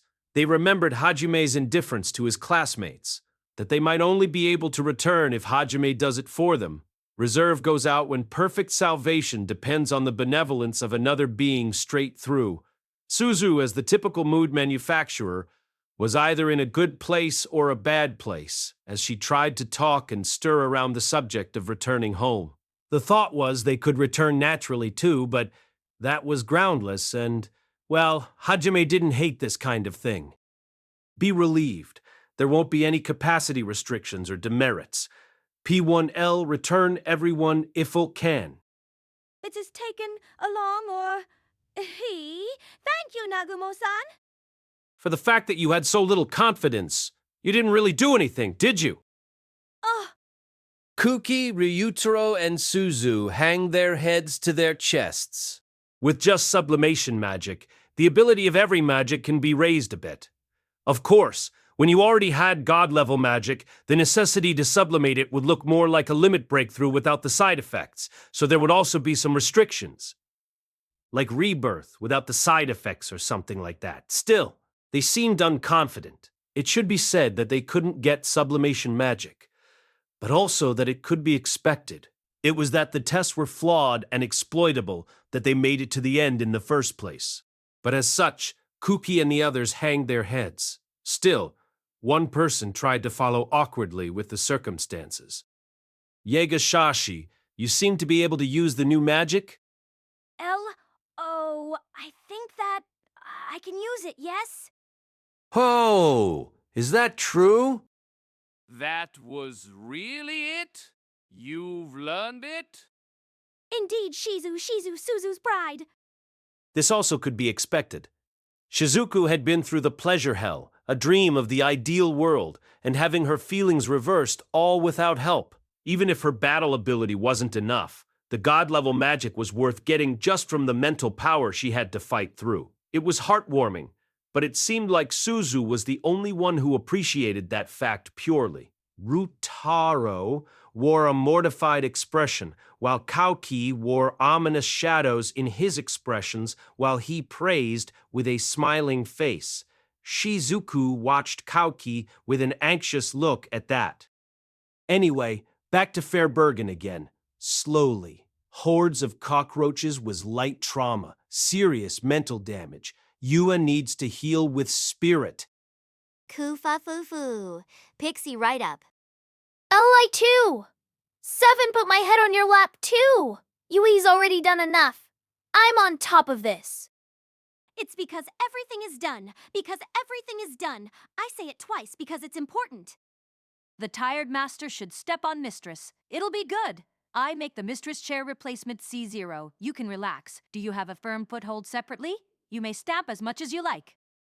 As Hajime walked to the magic circle while cuddling with Yue, Shia and the rest crowd around him from left, right, and behind. Hajime wrapped a hand around Shia's arm while giving a little laugh. Shia gives a start, but seems happy and grasps back. Kaori and Tio think Shia is given priority somehow, and turn to look at her with envious eyes. Shizuku follows behind, watching the view with a bright expression while considering the possibility of going home. One boy wore a smile and chose to understand it that way at least, and thus the capture of one of the 7 great labyrinths, the Sea of Trees, was complete. The depths of the forest of Fairbergen felt particularly peaceful and calming that morning. The twitter of a nearby bird stirred in the air like a ripple across the water's surface. It seemed to be a gentle music, floating along with the tone of rustling leaves. However, in a particularly unremarkable part of Fairbergen, out of public eye, there sounded a different kind of noise. Up! Ha! Oh! It was sharp sound of air splitting combined with short breaths. With each sound, a black line cut through the air, splitting the morning fog. The black sword moved naturally through the air like flowing water. The sword wielder's movements were extremely refined, and when combined with her flowing black hair, resembled a dance dedicated to the gods. Shizuku's eternal blade dance suddenly met disorder. Her sword missed the leaf by a quarter of an inch. The centrifugal force of her spin caused her to lose her balance. Shizuku barely managed to avoid tumbling. With a bitter face, she put the black sword to her side. Ha! Ha! Well! Shizuku shook her head in irritation. Her trademark raven black ponytail whipped left to right, echoing her sentiment. Clear your mind, clear as water. Taking a deep breath, she remembered to put her mind at peace and to calm her heart. It was an exercise she had learned in Japan while she practiced fencing. Shizuku's troubled heart regained its tranquility quickly. However, the figure of a boy emerged from that calmness. No! While gallantly shouting in an unladylike manner, she swung her black sword as if to beat away at the image in her mind. Different! Different! That is why! It's different! The waters of her mind were turbulent, not a single sense of calm anywhere. Like a typhoon ravaging the sea, Shizuku's mind rampaged. This is all different, and I don't know the meaning. I'm calm and cool. By all odds, she was far from calm. Her heart seemed to scream at her incoherently. In fact, she had spent the entire day trying to calm herself, but her sword wouldn't listen. The state of her mind shone in its choppy movements and her negligent footwork. She was trying to shake off the disturbance in her heart with discipline and training.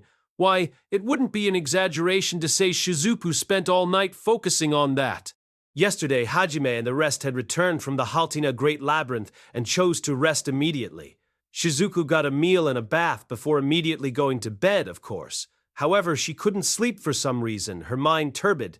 Though it was midnight, she left her bed, the black sword in hand, and it was that boy who kept rising to the surface of her mind, causing her to suffer the mental anguish when idle. D, C, K. Her shout got rougher after each strike.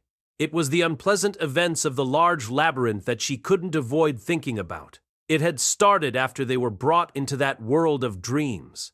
When Shizuku remembered the sweet world, it caused her to blush, but it was also painful. Her ideal world was something she could never tell anyone. Yuri! This caused her to think about the final trial of the Great Labyrinth, the unexpected content of her reversed feelings. It wasn't the fact that she had felt love for the black creatures. No, it was her extreme dislike for a certain boy. She didn't have the urge to kill him, but her thoughts were certainly hateful. That is... It's different. Friendship. It's friendship, Bonsai. She lost her composure with the sword. It seemed to stem from the collapse of her character. The black sword swung in vain, the wind switching around crudely. Shizuku grimaced in displeasure as the shadow of that boy floated in her vision like a phantom, a hateful smile on his face. If one of her classmates saw this, they'd be shocked. With fatigue setting in, Shizuku's feelings started to regain their original stillness. As to the cause of her turmoil, that was, of course, the nature of the great labyrinth, an eccentric environment that created a temporary loss of propriety. Her heart finally settled down, even if she thought about him. Back to normal. As PD expect from Shizuku. Ah? Shizuku's heart jumped through her throat at the sound of a familiar voice. The tone disturbed her peace. The thought, how is this expected, came without anyone to Tsukumi. Shizuku glanced back at the voice with these turbulent thoughts in her mind. The expected person, Hajime, stood there. She had not felt any sign of his approach from her training. Nagumo-kun, don't scare me like that. It is poor taste to stand behind me. Shizuku gave a smile while her heart pounded and throbbed uncomfortably, confronting Hajime while he took her, chastising. Have, Pufu. Her chastising was repeated, but only received laughter. He could only react to her colorful criticism with humor. However, because her cheeks were dyed slightly, her statement had very little weight. That awareness is like a splinter hurled at her consciousness. You! Hajime, still slightly laughing at her remark, gives an apology and tossed her a towel from his treasure warehouse. Realizing that she was covered in sweat, she began to wipe herself with a surge of panic and a strange sense of embarrassment. I wasn't looking to disturb you. I just woke up early. I was looking for a suitable place to train and came across Yegashi. I wanted to see how you're doing. Are you doing well? Damn! I just couldn't get any sleep. Well, you did conquer your first large labyrinth. I suppose you're still excited? Oh, well. It was certainly exciting in a different way, and there was an increase in strength. However, Shizuku couldn't say it and averted her eyes. The suspicious act caused Hajime to narrow his eyes and tilt his head with a puzzled look. Shizuku ended up losing more of her composure. She looked restless, uncomfortable, fidgety. Tegashi, have you been feeling any strangeness, any after effects? Oh! You could say PM fine. Yes, completely healthy. Rather, in the best condition. If you say 7-0, but you look very tired and you're acting suspiciously. Suspicious behavior? Coming from you? I am ordinary! You're the one who was standing behind people thoughtlessly. You're usually cool as ice, always calm. Though Shizuku was obviously not normal, she insisted she was, so Hajime decided to stop worrying about it. He put on that kind of look before approaching Shizuku. Shizuku suddenly panicked at Hajime's sudden approach. She pushed both hands out in front to put up a barrier between the two of them. What? Why are you coming towards me? Please wait a moment. Sweaty, territory violation. Calm down. Do you want the towel? But it's all not good. Pill, return it once it's washed, so please stop. Something is definitely wrong. One only want to see your black sword. As Hajime approached her, the attitude Shizuku presented while stepping backward was that as if she was being approached by Arifureta. Oh? My black sword? Something like that? I can reinforce it. It's something I figured out thanks to the sublimation magic. If you'd rather I didn't, that's fine. You can, if you do, PM thankful. Shizuku timidly showed him the edge of her black sword. It seemed he didn't intend to get any closer.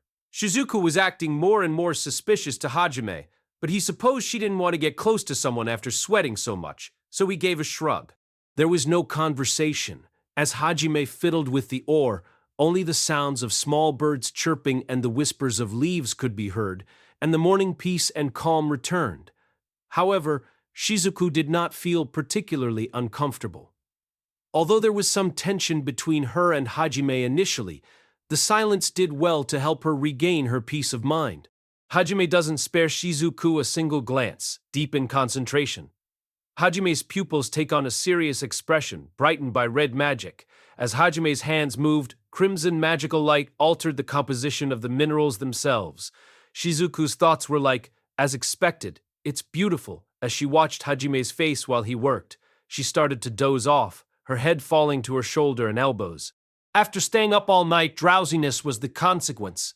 In the middle of the work, Hajime took her hand and extracted a drop of blood.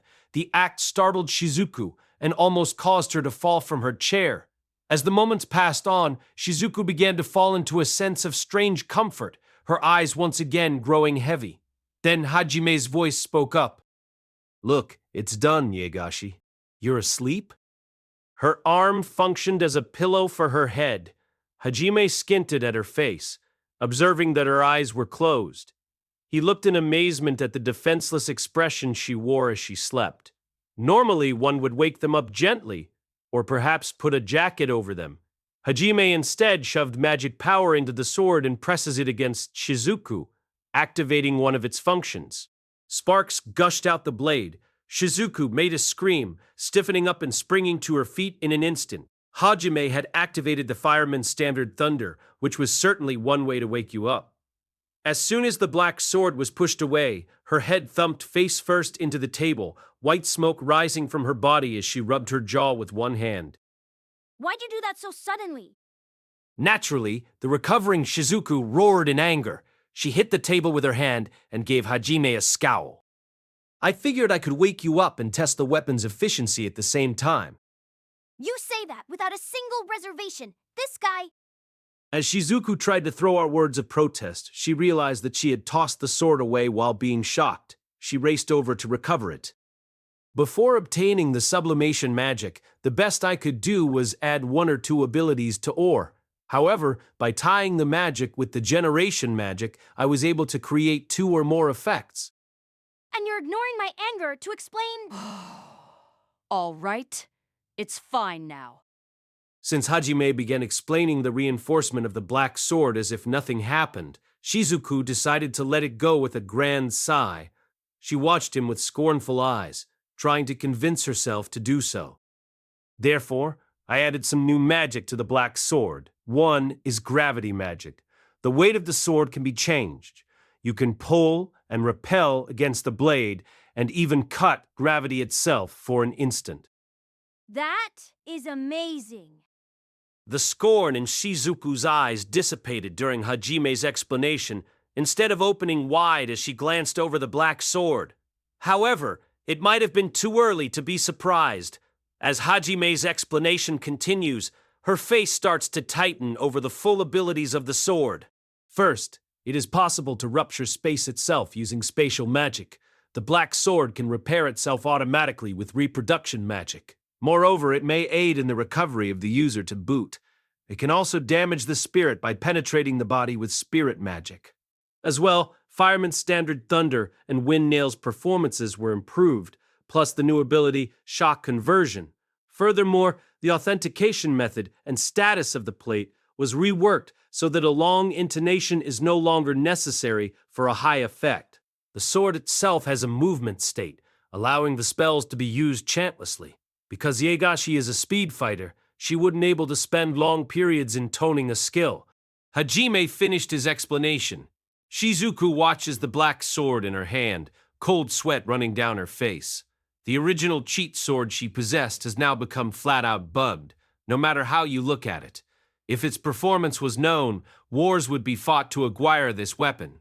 It is currently the strongest sword in this world. Is it all right having such a... thing? Oh, it's just in case. Just in case? Shizuku tilted her neck to the side with a puzzled look as Hajime looked up at the sky and gave a small nod. Hajime had a sharp look, like from the eyes of a keen wolf. Shizuku's heart started to beat rapidly. However, she waited for Hajime's explanation while ignoring the heat rising in her cheeks.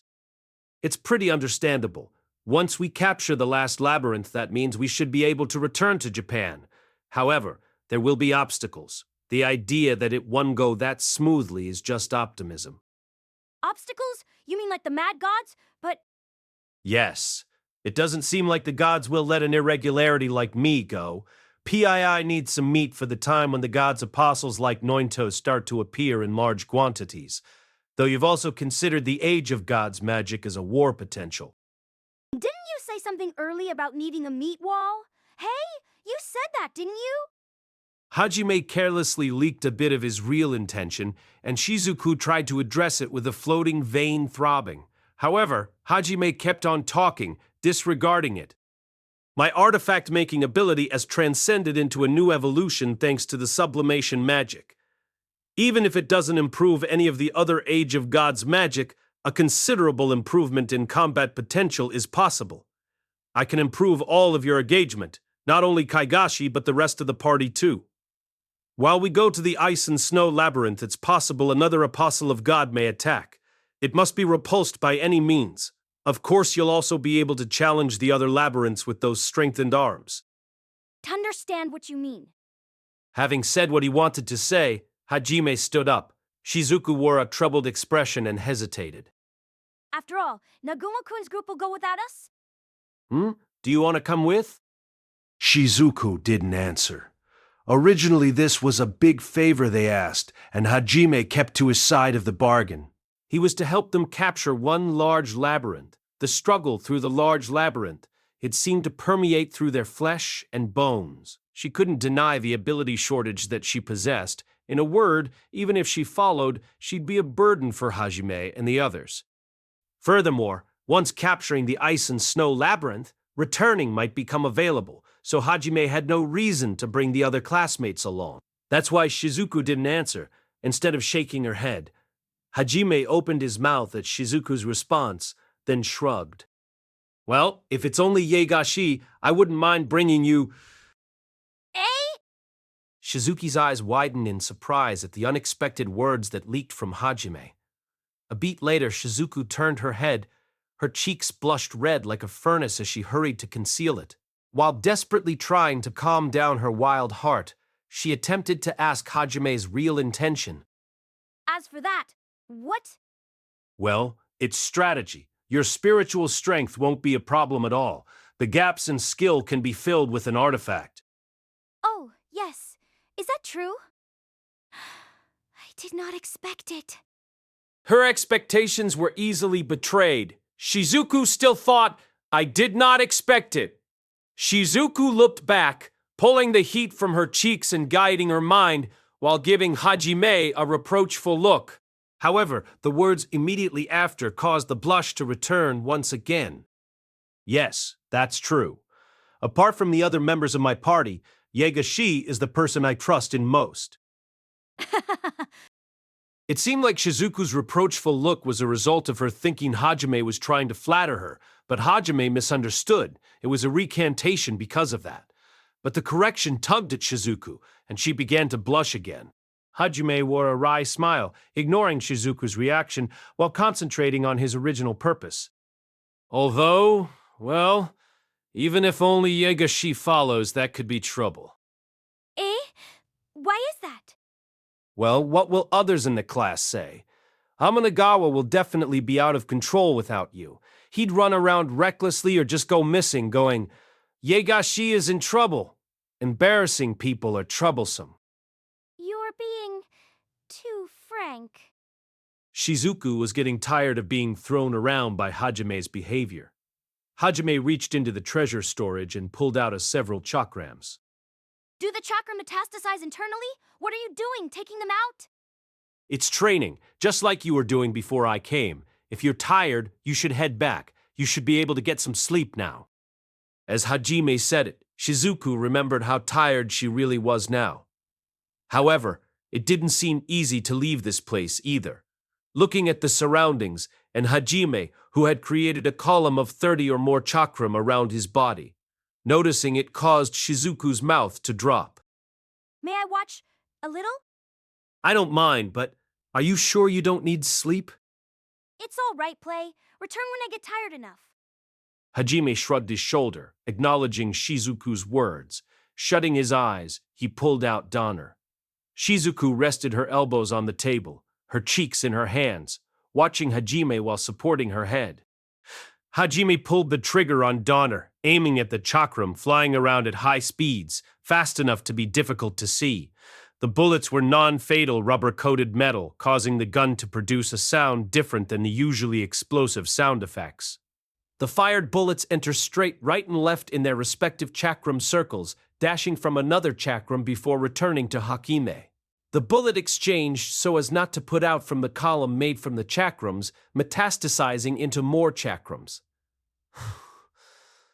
His finger continued to pull the triggers as he peeled off and dashed around the circle of chakram, aiming at yet another chakram. It was repeated, minimum movement and eagle-eyed shots emerging across the dancing leaves in every direction. The movements might have lacked the elegance of Shizuku a little while before, but there was no military art in the last few hundred years that succeeded by being beautiful. However, it was reasonable. The movement was refined for minimum requirements combined with rational decisions. It was a different sort of elegance compared to Shizuku. It was creating a storm in which Hajime flew within its center, causing Shizuku to stare instinctively. A bright red ripple expanded in the air from where Hajime worked. In addition, more chakrams were taken from the warehouse, creating a spheroid surrounding from every direction. The fatal bullets accelerated by electromagnets, delimiting from the laser-like red line in the glow. 10 meters in diameter, the chakram circle gradually narrowed the range. When it reaches 3 meters, red flashing light discharged continuously from point-blank range. Hajime shot down each light one at a time. Donner in his right and left hand embodied the moving about offense and defense like a separate living entity. The innumerable chakram basked in bright red light, filling the inside of the sphere. The shots and shining increase, like a bright red moon that floated in the sky. Beautiful. With an entranced expression, Shizuku muttered the words every time she saw the bright red around Hajime. It seemed like her unconscious real feelings were overflowing. The shots echoed across the forest, spoiling the peace and calm of the morning.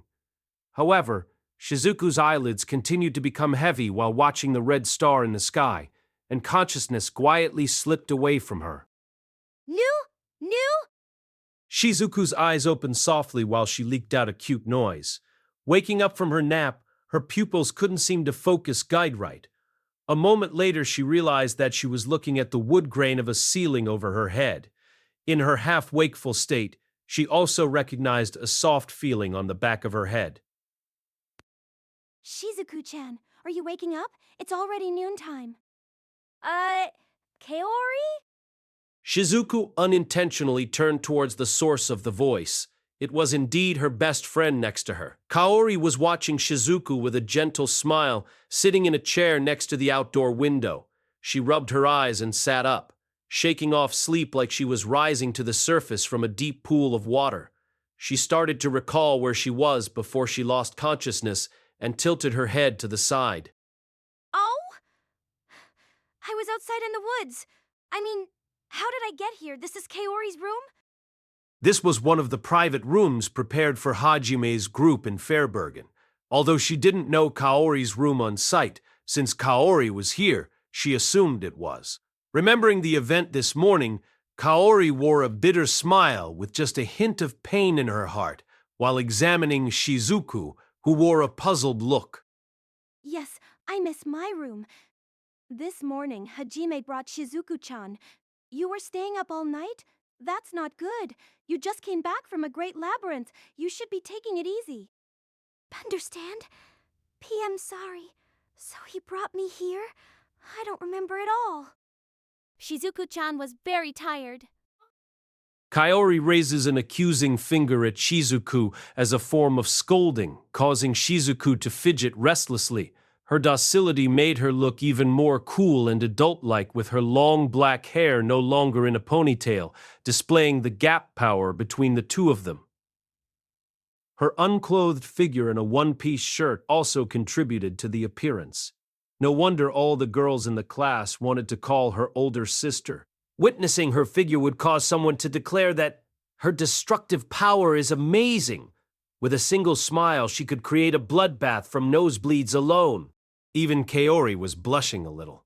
Shizuku looked up at her with a blush of her own and asked Kaori nervously. Oh, how did he? Shizuku seemed to struggle with the fact that she had succumbed to sleep, her heart rate going up at the thought of Hajime holding her. Was it perhaps a Princess Carrie? However, reality was cruel, so Kaori's cheeks were cramped. How would you be carried normally? Kaori, normally? Normally, yes. Plain. Only a little artistic. Wait, Kaori, what do you mean by artistic? Shizuku continued to ask, even as Kaori hesitated to say anything disagreeable. Kaori's eyes seemed to swim for a while, before she forced a smile back onto her face. You were sleeping, how do you say, crucified to a cross, while being drifted through the sky? Crucified? After hearing it in detail, it seemed the Hajime had used the opportunity to bring Shizuku back to her room as a form of training, practicing with gravity stones to bring her back without waking her. It could be said that getting the balance right in order to prevent her from being jarred awake would be a burden worthy of being trained. In addition, she ended up in Kaori's room because Hajime had no clue where hers was. Even so, why a cross? It spreads the body out like a sphere so that mistakes won't jar the body as much, so it's easier to make adjustments so you sleep. Even if you say that, isn't that a sort of unpleasant sleep?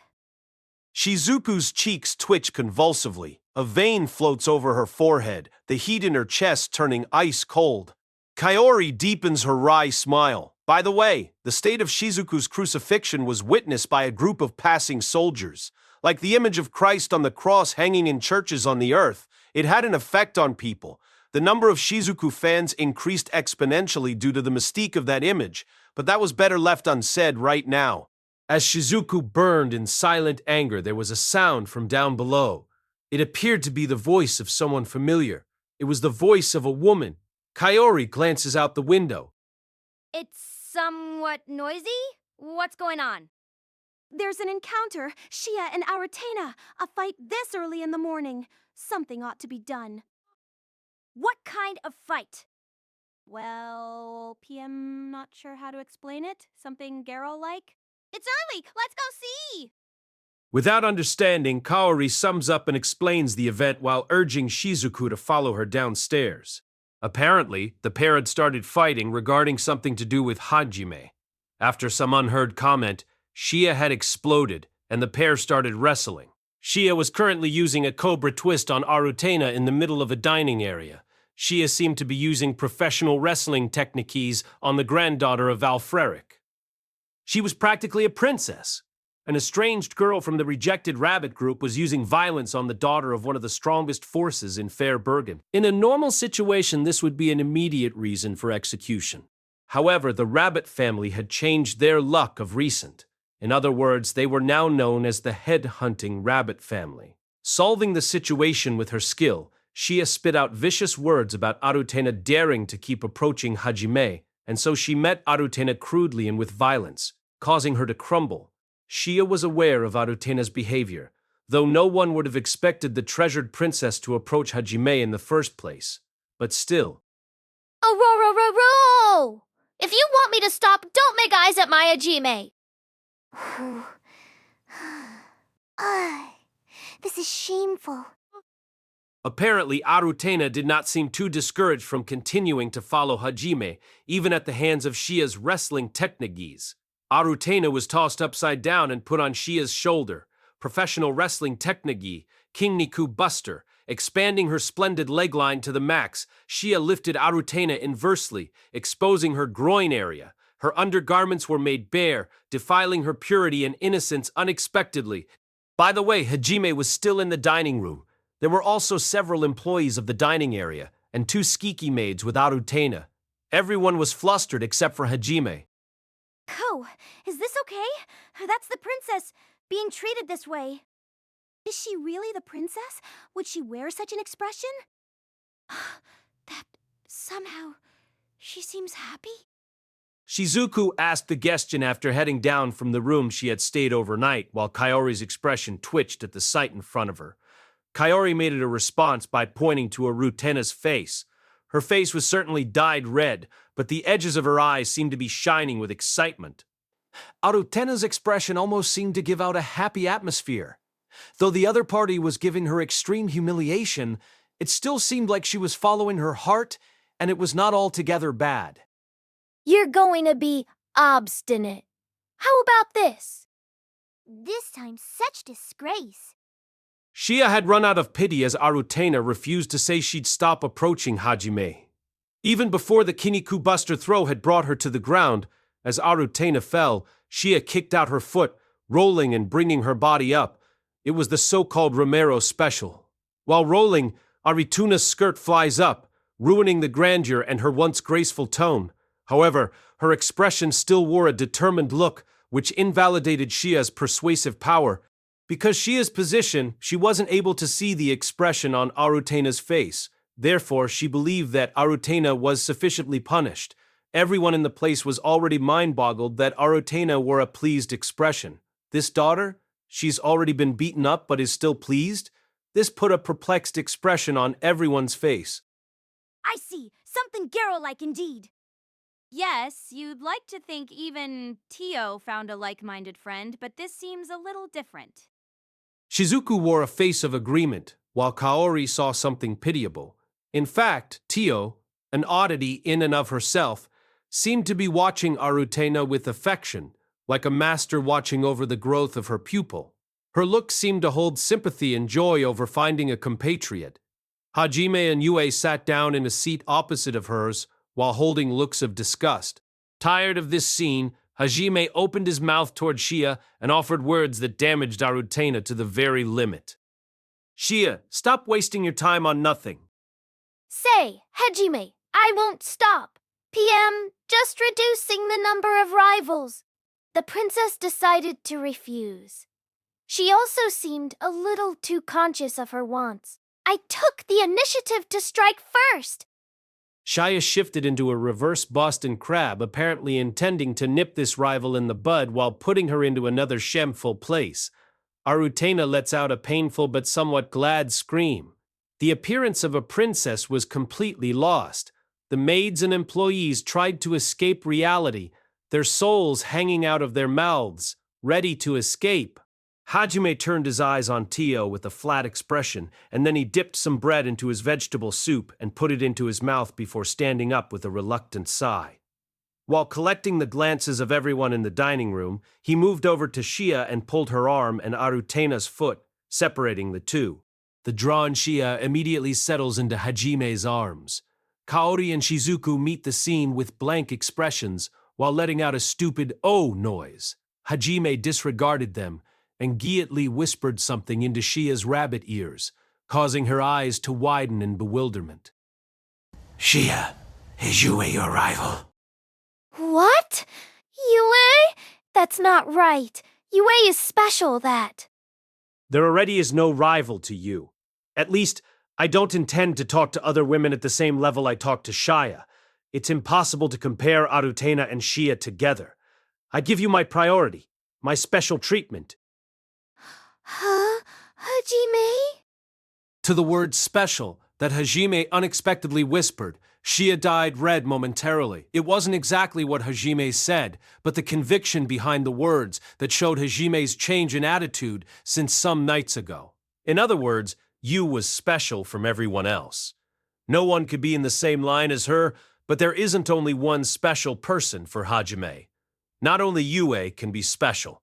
To be told this, with no special situation, in the middle of a dining room at noon was a complete surprise. While wearing an embarrassed expression, Shia's blush deepened. Everyone else except Yue had stiffened with similar leers as Hajime comforted Shia. Chi, it's different. I don't think of Shia badly, but I want to talk to Shia without reserve. Oh. Shia pulls away from Arutena, then goes back to clinging to Hajime. Such a thing is a professional wrestling skill, obviously. Shia realized she had turned Arutena abnormal unintentionally as she applied a shamatful joint technique. Tio was giving Arutena a look of admiration. Shia noticed it was indeed a smile of approval. Another transformation. This is different. Shia misunderstands. I really just want to get along well with Shia. You do? What? Me? According to Arutena, apparently Arutena is a princess in Fair Bergen. Since she's the granddaughter of Alfrecker, a high-level person in the community, she is treated as a noble existence between the families. Therefore, she's always been handled carefully by others. The result goes without saying. Brought up as a gentle girl with a kind heart, she received a good education and was loved by many. However, she was always given special treatment. She was given first priority, practically worshipped by boys and girls of the same age. There was nothing on equal terms with anyone. Surrounded by people who'd always treat her gently, she began to feel lonely. She began to feel admiration. She always wanted a close friend, someone who could exchange opinions without restraint. However, it was the obstinacy and result of the rivalry with Shia that impacted Arutana the most. It was an impact to her body, as well as an impact to her mind. A girl the same age as her treated Arutana mercilessly. It exposed those feelings with ever hit physical and by word. After the shock, she absent-mindedly and unintentionally felt joy. And, so she thought, someone from the same age group, it might be possible to become best friends with someone who can put the nature of her family aside. It seemed wonderful. Because I'm ashamed to say that when I got near Hajime, Shia would pay attention to me. Well, you can't get attention like you're a dog. There it is, handled as a dog. Me? Oh, you react with just that? To Arutania, there is blush on her cheeks from a strange gladness for being treated like a dog. Shia wears an after-all expression.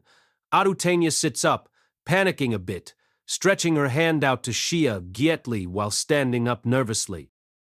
So then, if you say so, will you be my friend? Can you answer me? Somehow, this confession makes me itch. If you just want to be friends, I can't think of a reason to refuse. Shia was disgusted a bit while thinking it's still a princess. She took Arutana's hand for a handshake, and Arutana wore an amazed expression. Arutana's look turned to a smile, pleased at the unexpected development. Meanwhile, everyone else wore stiff and uncomfortable expressions. When Shia tries to separate her hand, she inclines her neck. Why won't Arutana let go of her hand? Arutana-san? My hand? Oh, please, drop the honorifics. Just call me Arutana, and Feel call you Shia. Since we are best friends, this is normal. They went from becoming friends to best friends in 5 seconds. Really? This is the daughter of a large figure in Fairbergen, after all. Shia began to have a cold sweat, while Arutana blushed at telling Shia as much. So, Shia, what technique will you use this time? Eh? It is very shameful, and strange pain even becomes numb. However, Shia's warmth is transmitted. Because I'm Shia's best friend, you can use your various techniques on me. We can play more.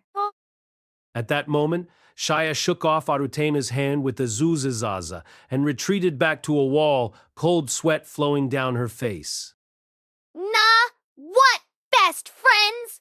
Isn't this just a pervert? You really did change. Such a thing. I only want to spend as much time as I can with Shia before she leaves tomorrow. Then what comes with wanting to play? To this dangerous Arutana, Shia's rabbit ears were bristling. Hajime held a smiling expression, and Shia had her mouth gaped. Indeed, this is my Shia, who shares the hardship of others. The first half of your words are wonderful, but other half sound unpleasant. To a comparatively cruel excuse of experiencing hardship of a locked-on abnormality, Arutana, Shia became watery-eyed. Apparently, Hajime doesn't intend to help at all. Arutana approached Shia, who is pressed up against the wall. She wore a smile that said, "Let's continue with what we started a while ago." Being the opposite of pleased and suppressed by this power, Shia turned and opened a window with a bang sound, leaping from the room with a jump and running away like an escaping rabbit. She apparently planned to escape from public until things cooled down. Huh? Shia? Where did you go? Wait for me. To Shia's actions, Arutana acted like a woman whose lover just deserted her, leaping through the window while executing a physical strength on par with what Shia did. She started running off with a shita-ta-ta sound on her feet. Shia turned back and saw Arutana, giving a shout, "He!" She bolted off toward the downtown of Fairbergen. The two disappeared from sight with surprising swiftness. Everyone was left staring at the scene, Hajime at the head with feelings that could only be described as stupefied. Meanwhile, the form of a girl advanced on Hajime. Hajime, a while ago, what did you mean by what you said to Shia? Problems just always seemed to outbreak around Hajime. After the clear affection that Hajime showed Shia, Kaori approached him with a strange sway in her step. Hajime, what was that a little while ago? I wonder? An impossible shadow floated across her face, with no discernible light source as the cause. Just her eyes darkened. Combined with her chilly look, it had a terrible effect. Though it hurts to think about, did Shia really become someone special too? When? Why? What caused this? To Kaori's interrogation, Hajime gave a wry smile while scratching his cheek. Well, what to say? Although I can't say it's within the same line as Yue, somehow or other, I have started to desire an exclusive possession for Shia. There was Yue's advice too, and so I decided to treat Shia in suitable manner. There was nothing in particular that changed. So, it's romantic feelings for Shia? TM not sure. It feels different, but I think you can call it love. Actually, Hajime could not help but incline his neck as if asking whether these feelings for Shia were in fact romantic. To Yue, his heart throbbed, and he felt passion that flew in the face of reason, which wasn't the same with Shia. Besides the burning feelings for Yue, he felt a greater, softer one when it came to Shia. Once putting it into words, he realized it might really be love. He'd always have feelings that burned like the sun for the always Gaia Chu. However, the sweet and innocent Shia was like the moon. It was a very mysterious thought. There were contrasting feelings, but it was clearly more than simple affection. However, since the feelings were subtle, Hajime was at a loss on how to explain. The entire dining room gaiated as Hajime's feelings were expressed. Shizuku wore a complicated expression, while Yue and Tio wore slightly gentle looks while they continued to eat sweet cake. And as for Kaori, who had started this cross-examination, Yes, I understand. she wore a content face, a happy smile forming for some reason. Even if Yue's position didn't change, this was proof that there was still room in Hajime's heart. That smile was for an important friend who managed to accomplish this. Though finding out had disturbed her and still pressed in, unconsciously, she understood that the distance between Hajime could be crossed, and smiled as a result. Of course she felt envy. There were smoldering feelings, even at this very moment. However, she had fully realized the situation based on the journey so far. If there was time to do such a thing, it was good sense to show yourself in a favorable light. As Kaori moves through her vivid feelings, she figured half of Hajime's feelings were a result of Shia's natural virtues. Kaori really liked Shia's strength and diligence. She could be happy for a friend. Somehow those feelings were picked up, causing Hajime to show an embarrassed look before he reached out and rubbed her cheeks Mooney style. Fee? Hajime? It's not really a big deal. What is it? Kaori, who became glad for some reason, asked with a smile, not understanding. However, Hajime didn't answer. While having an expression as if he was giving up silently, he went full Muni of Kaori's cheeks. Then she turns her eyes to Yue. Yu had seen the rising affection for Shia in Hajime's eyes, and she wore a small smile while giving her nod of approval. Tearing off a piece of bread, she gave Hajime a mirasibious smile before dipping it into her soup and then tossing it, had Kaori like a brick. Bicha! The bread stuck to Kaori's temple with a sodden sound, clinging to her temple. It quickly transmitted the implication. It has been decided and you have no involvement. Kaori wore a cramped cheek, pulling off the bread while wearing a dark smile before performing leaping attack at Yu.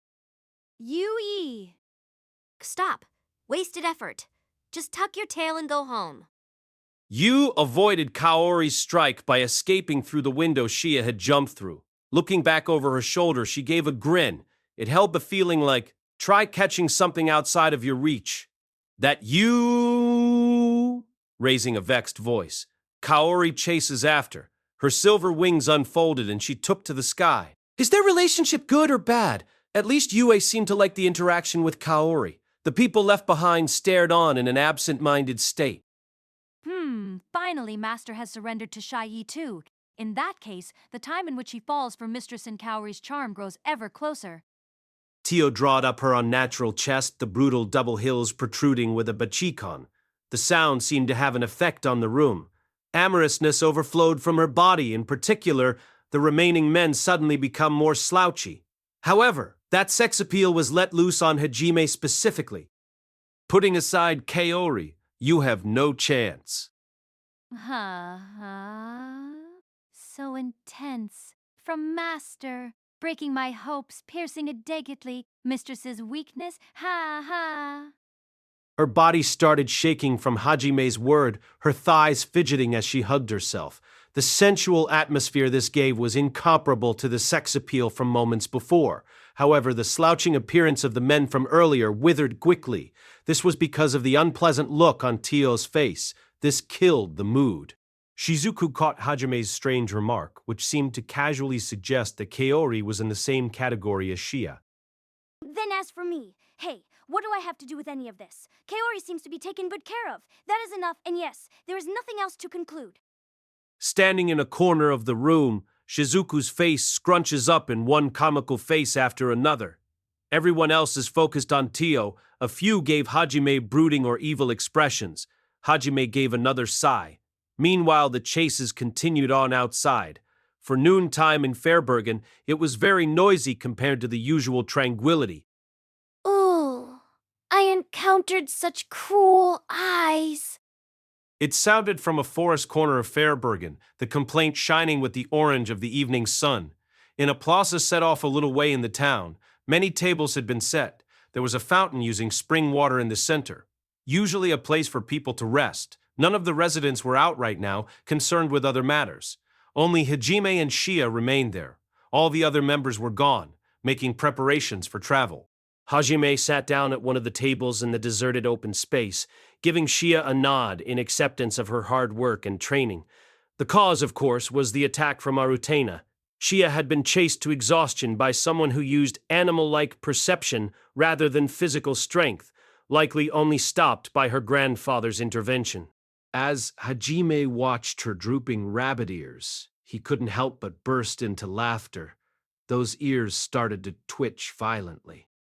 Please don't enjoy it. It was seriously scary. Don't say that. It's great to find a friend your age. Isn't it good you got to play fully? I can't lie to you, but can you really call that playing? Or that kind of relationship friends? I think I understand what Hajime is going through with Tio now, huh? How should I say? Being liked doesn't feel bad, but it's exhausting. The fatigue caused Shia to droop once again. Hajime felt sympathy for Shia, giving her a nod. He understood better than anyone how the goodwill he provided toward Tio was not the extent of a mere transformation. Tio's desire to not be defeated by Shia and Ye was strong. Therefore, Hajime felt tired, a regrettable reality of his true feelings. Hajime's expression softly turned into a smile, and he lifted up a hand gayly. He gave Shia a kind pat, soothing her rabbit ears. As Hajime fawned over one of her ears, Shia trembled, offering her other ear. He had both wonderful rabbit ears wrapped up in his hand, his cheeks blooming. The sweet sound of him stroking her ears with his fingers leaked out, the sweetness transmitting into the neighboring air and wrapping Shia and Hajime up in a sweet space. Hiding her face in her bluish-white hair, she speaks in a whispered voice. Hajime, the thing is that it's daytime. That... The voice was fraught with expectation that can't hide shamefulness. It was obvious what she wanted to say. She just wanted to be clear. Hajime rose from his seat with a noise and moved next to Shia, where he sat down. Shia noticed the sign and twitched while turning her face down, her body still shaken. She was pursued by Hajime gently, who turned Shia's shoulders towards him. He held her powerfully, just like that.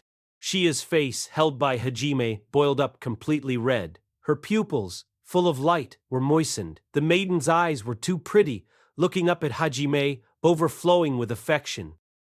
Shia, it was you who said the future isn't absolute. Certainly it's like that. It was the thing Shia had said to Hajime long ago when she wanted to travel with them. A once-in-a-lifetime confession. Words of answer that Shia long since believed were impossible. Absolutely, these words of determination turned to Hajime. Shia now, you haven't confirmed your feelings. There was still Yue, who was special. Is she really even good enough to hear such a thing? Xia was afraid of confirming. I love Xia very much. I do not want to lose her to anybody. Even though the words were selfish, his desire leaked from them. Xia's eyes increased in heat. She let out a hot breath like a dragon. There is not chance. I want to let you go, so please decide. Xia is my woman. Yes! Yes! Lamb Hajime's woman! While tears fell down her cheeks and her body lips tightened, she wore a smile. It was a blooming, energetic, full smile.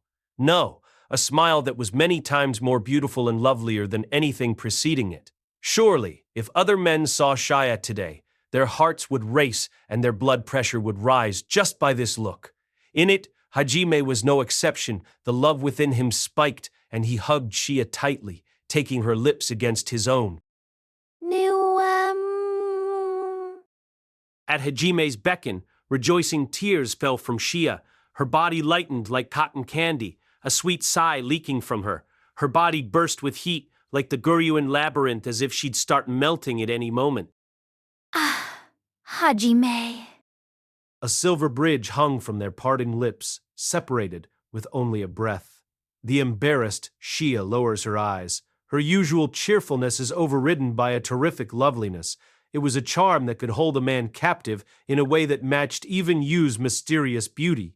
Xia's pink lips opened slightly, her tongue moving with a chirocrio. Her pupils give him an upward glance, a look that said, "More." Hajime smiled, looking at the lovely, pleading Xia.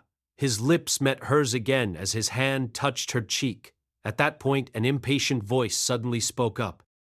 Fuya, to start doing those two, and outside. Psh! Suzu, you're being too loud. Shizuku-chan is being too kind when it comes to Hajime.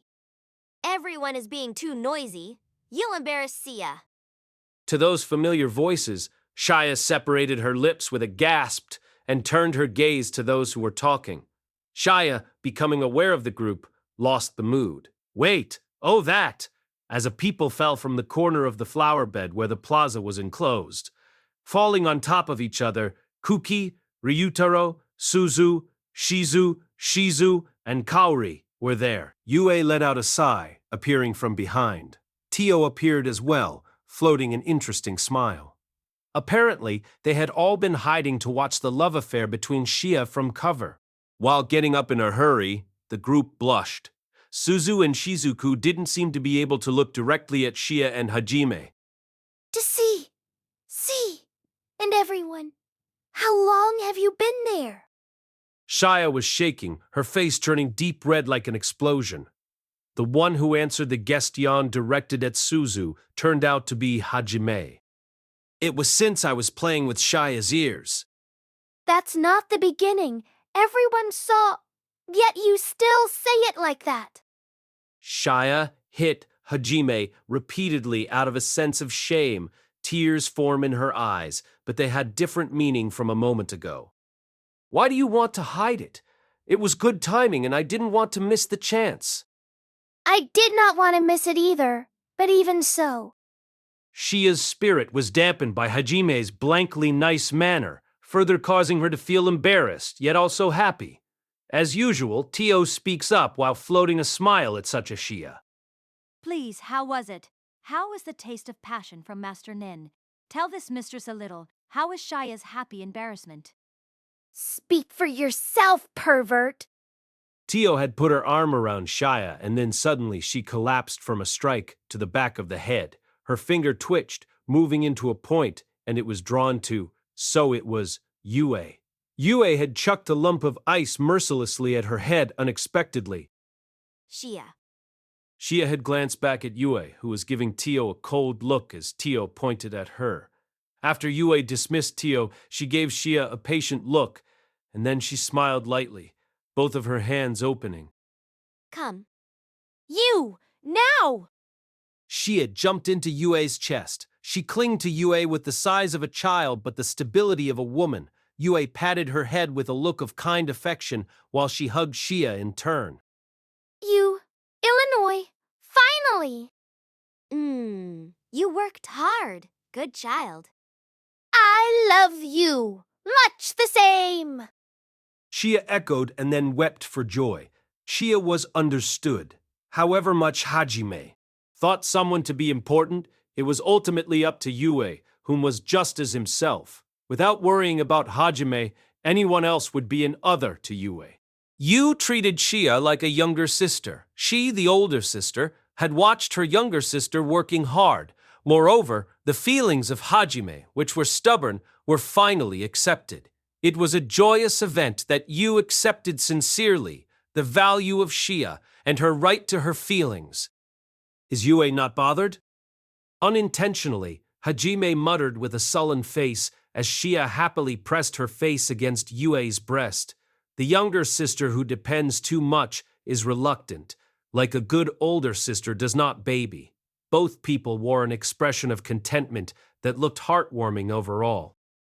Tio, next will be our turns. Let's work hard.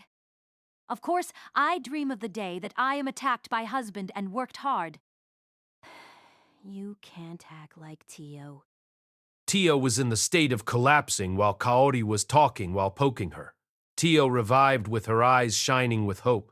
In the surroundings, Koaki and Ryutaro were looking at each other awkwardly, while Suzu looked at Shia and Hajime with an unreadable expression.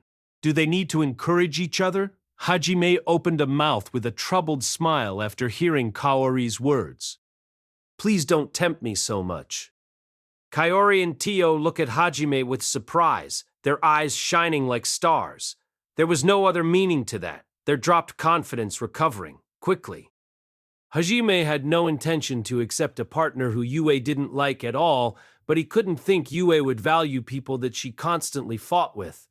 Of course, now that Shia has been accepted, there already is someone besides Yue, and the declining complaint of there being only one isn't in common use.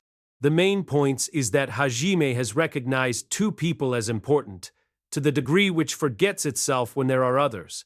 Though Shia doesn't have a monopoly on his desire, it was still declared that Hajime accepted Shia and had a place in his heart. This meant things were not helpless for the others. And at that time, Yue wore a pleased expression. Kaori and Tio's eyes were sparkly, while Suzu watched on nervously. Everyone's eyes seemed to meet restlessly. Hajime opened his mouth without knowing what was going through Suzu's mind, suppressing Kaori and Tio. And? What are a couple of peeping toms doing together? You're a bit early for supper, so what is your business? Well, we met Yue accidentally and we... Shizuku gives a perplexed expression to Suzu.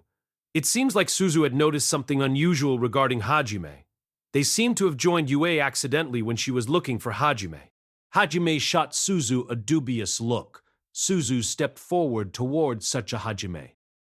Nagumo-san, you see, take Suzu to the next large labyrinth, please. Because he thought Kuki would be the one making that kind of request, he was surprised when it was Suzu that was the first to beg. Sue, that... Koki, this is about me. Therefore, this is an individual re-guest for Suzu. Please don't butt in. After Suzu returned from the labyrinth, Koki possessed a gloomy atmosphere in response to her words, but with no strength to retaliate, he stopped. So it was not everyone, but Suzu specifically. Even if you don't accompany, I'll help bring us back to Japan anyway. And I said, I can provide strengthening artifacts so that you can become strong. Is that okay? Yes, it is certainly so, but as for Nagumo, you won't lend a hand to Eri? Is it Nakamura? Well, it is so. It's possible I'd shoot her on sight, on instinct. She is one of the reasons Kaori was killed. Suzu floats an embarrassed smile towards Hajime's bitter expression. It is so, however. I want to meet her and talk. Therefore, I need power. So I want to challenge the large labyrinth again. And no matter how the result becomes, when you come out, you'll probably end up in the territory of the demons. Suzu, that is... Shizuku grabbed Suzu's shoulders instinctively. No true friend would allow another to go into the demon territory alone. However, Suzu was overcome with her strength of will, and there wasn't a single doubt in the look she gave to Shizuku as she held her shoulders. On the other hand, she was convinced that if she traveled with Hajime, she'd have the chance to persuade Eri. If she accompanied Hajime to the source of the ice and snow labyrinth, they'd end up in the so-called Demon King Castle, which seems to be where Eri was held up. Anyway, the ice and snow labyrinth is east of the South Continent. The country Garland, the stronghold of the demons, was in the central southern continent.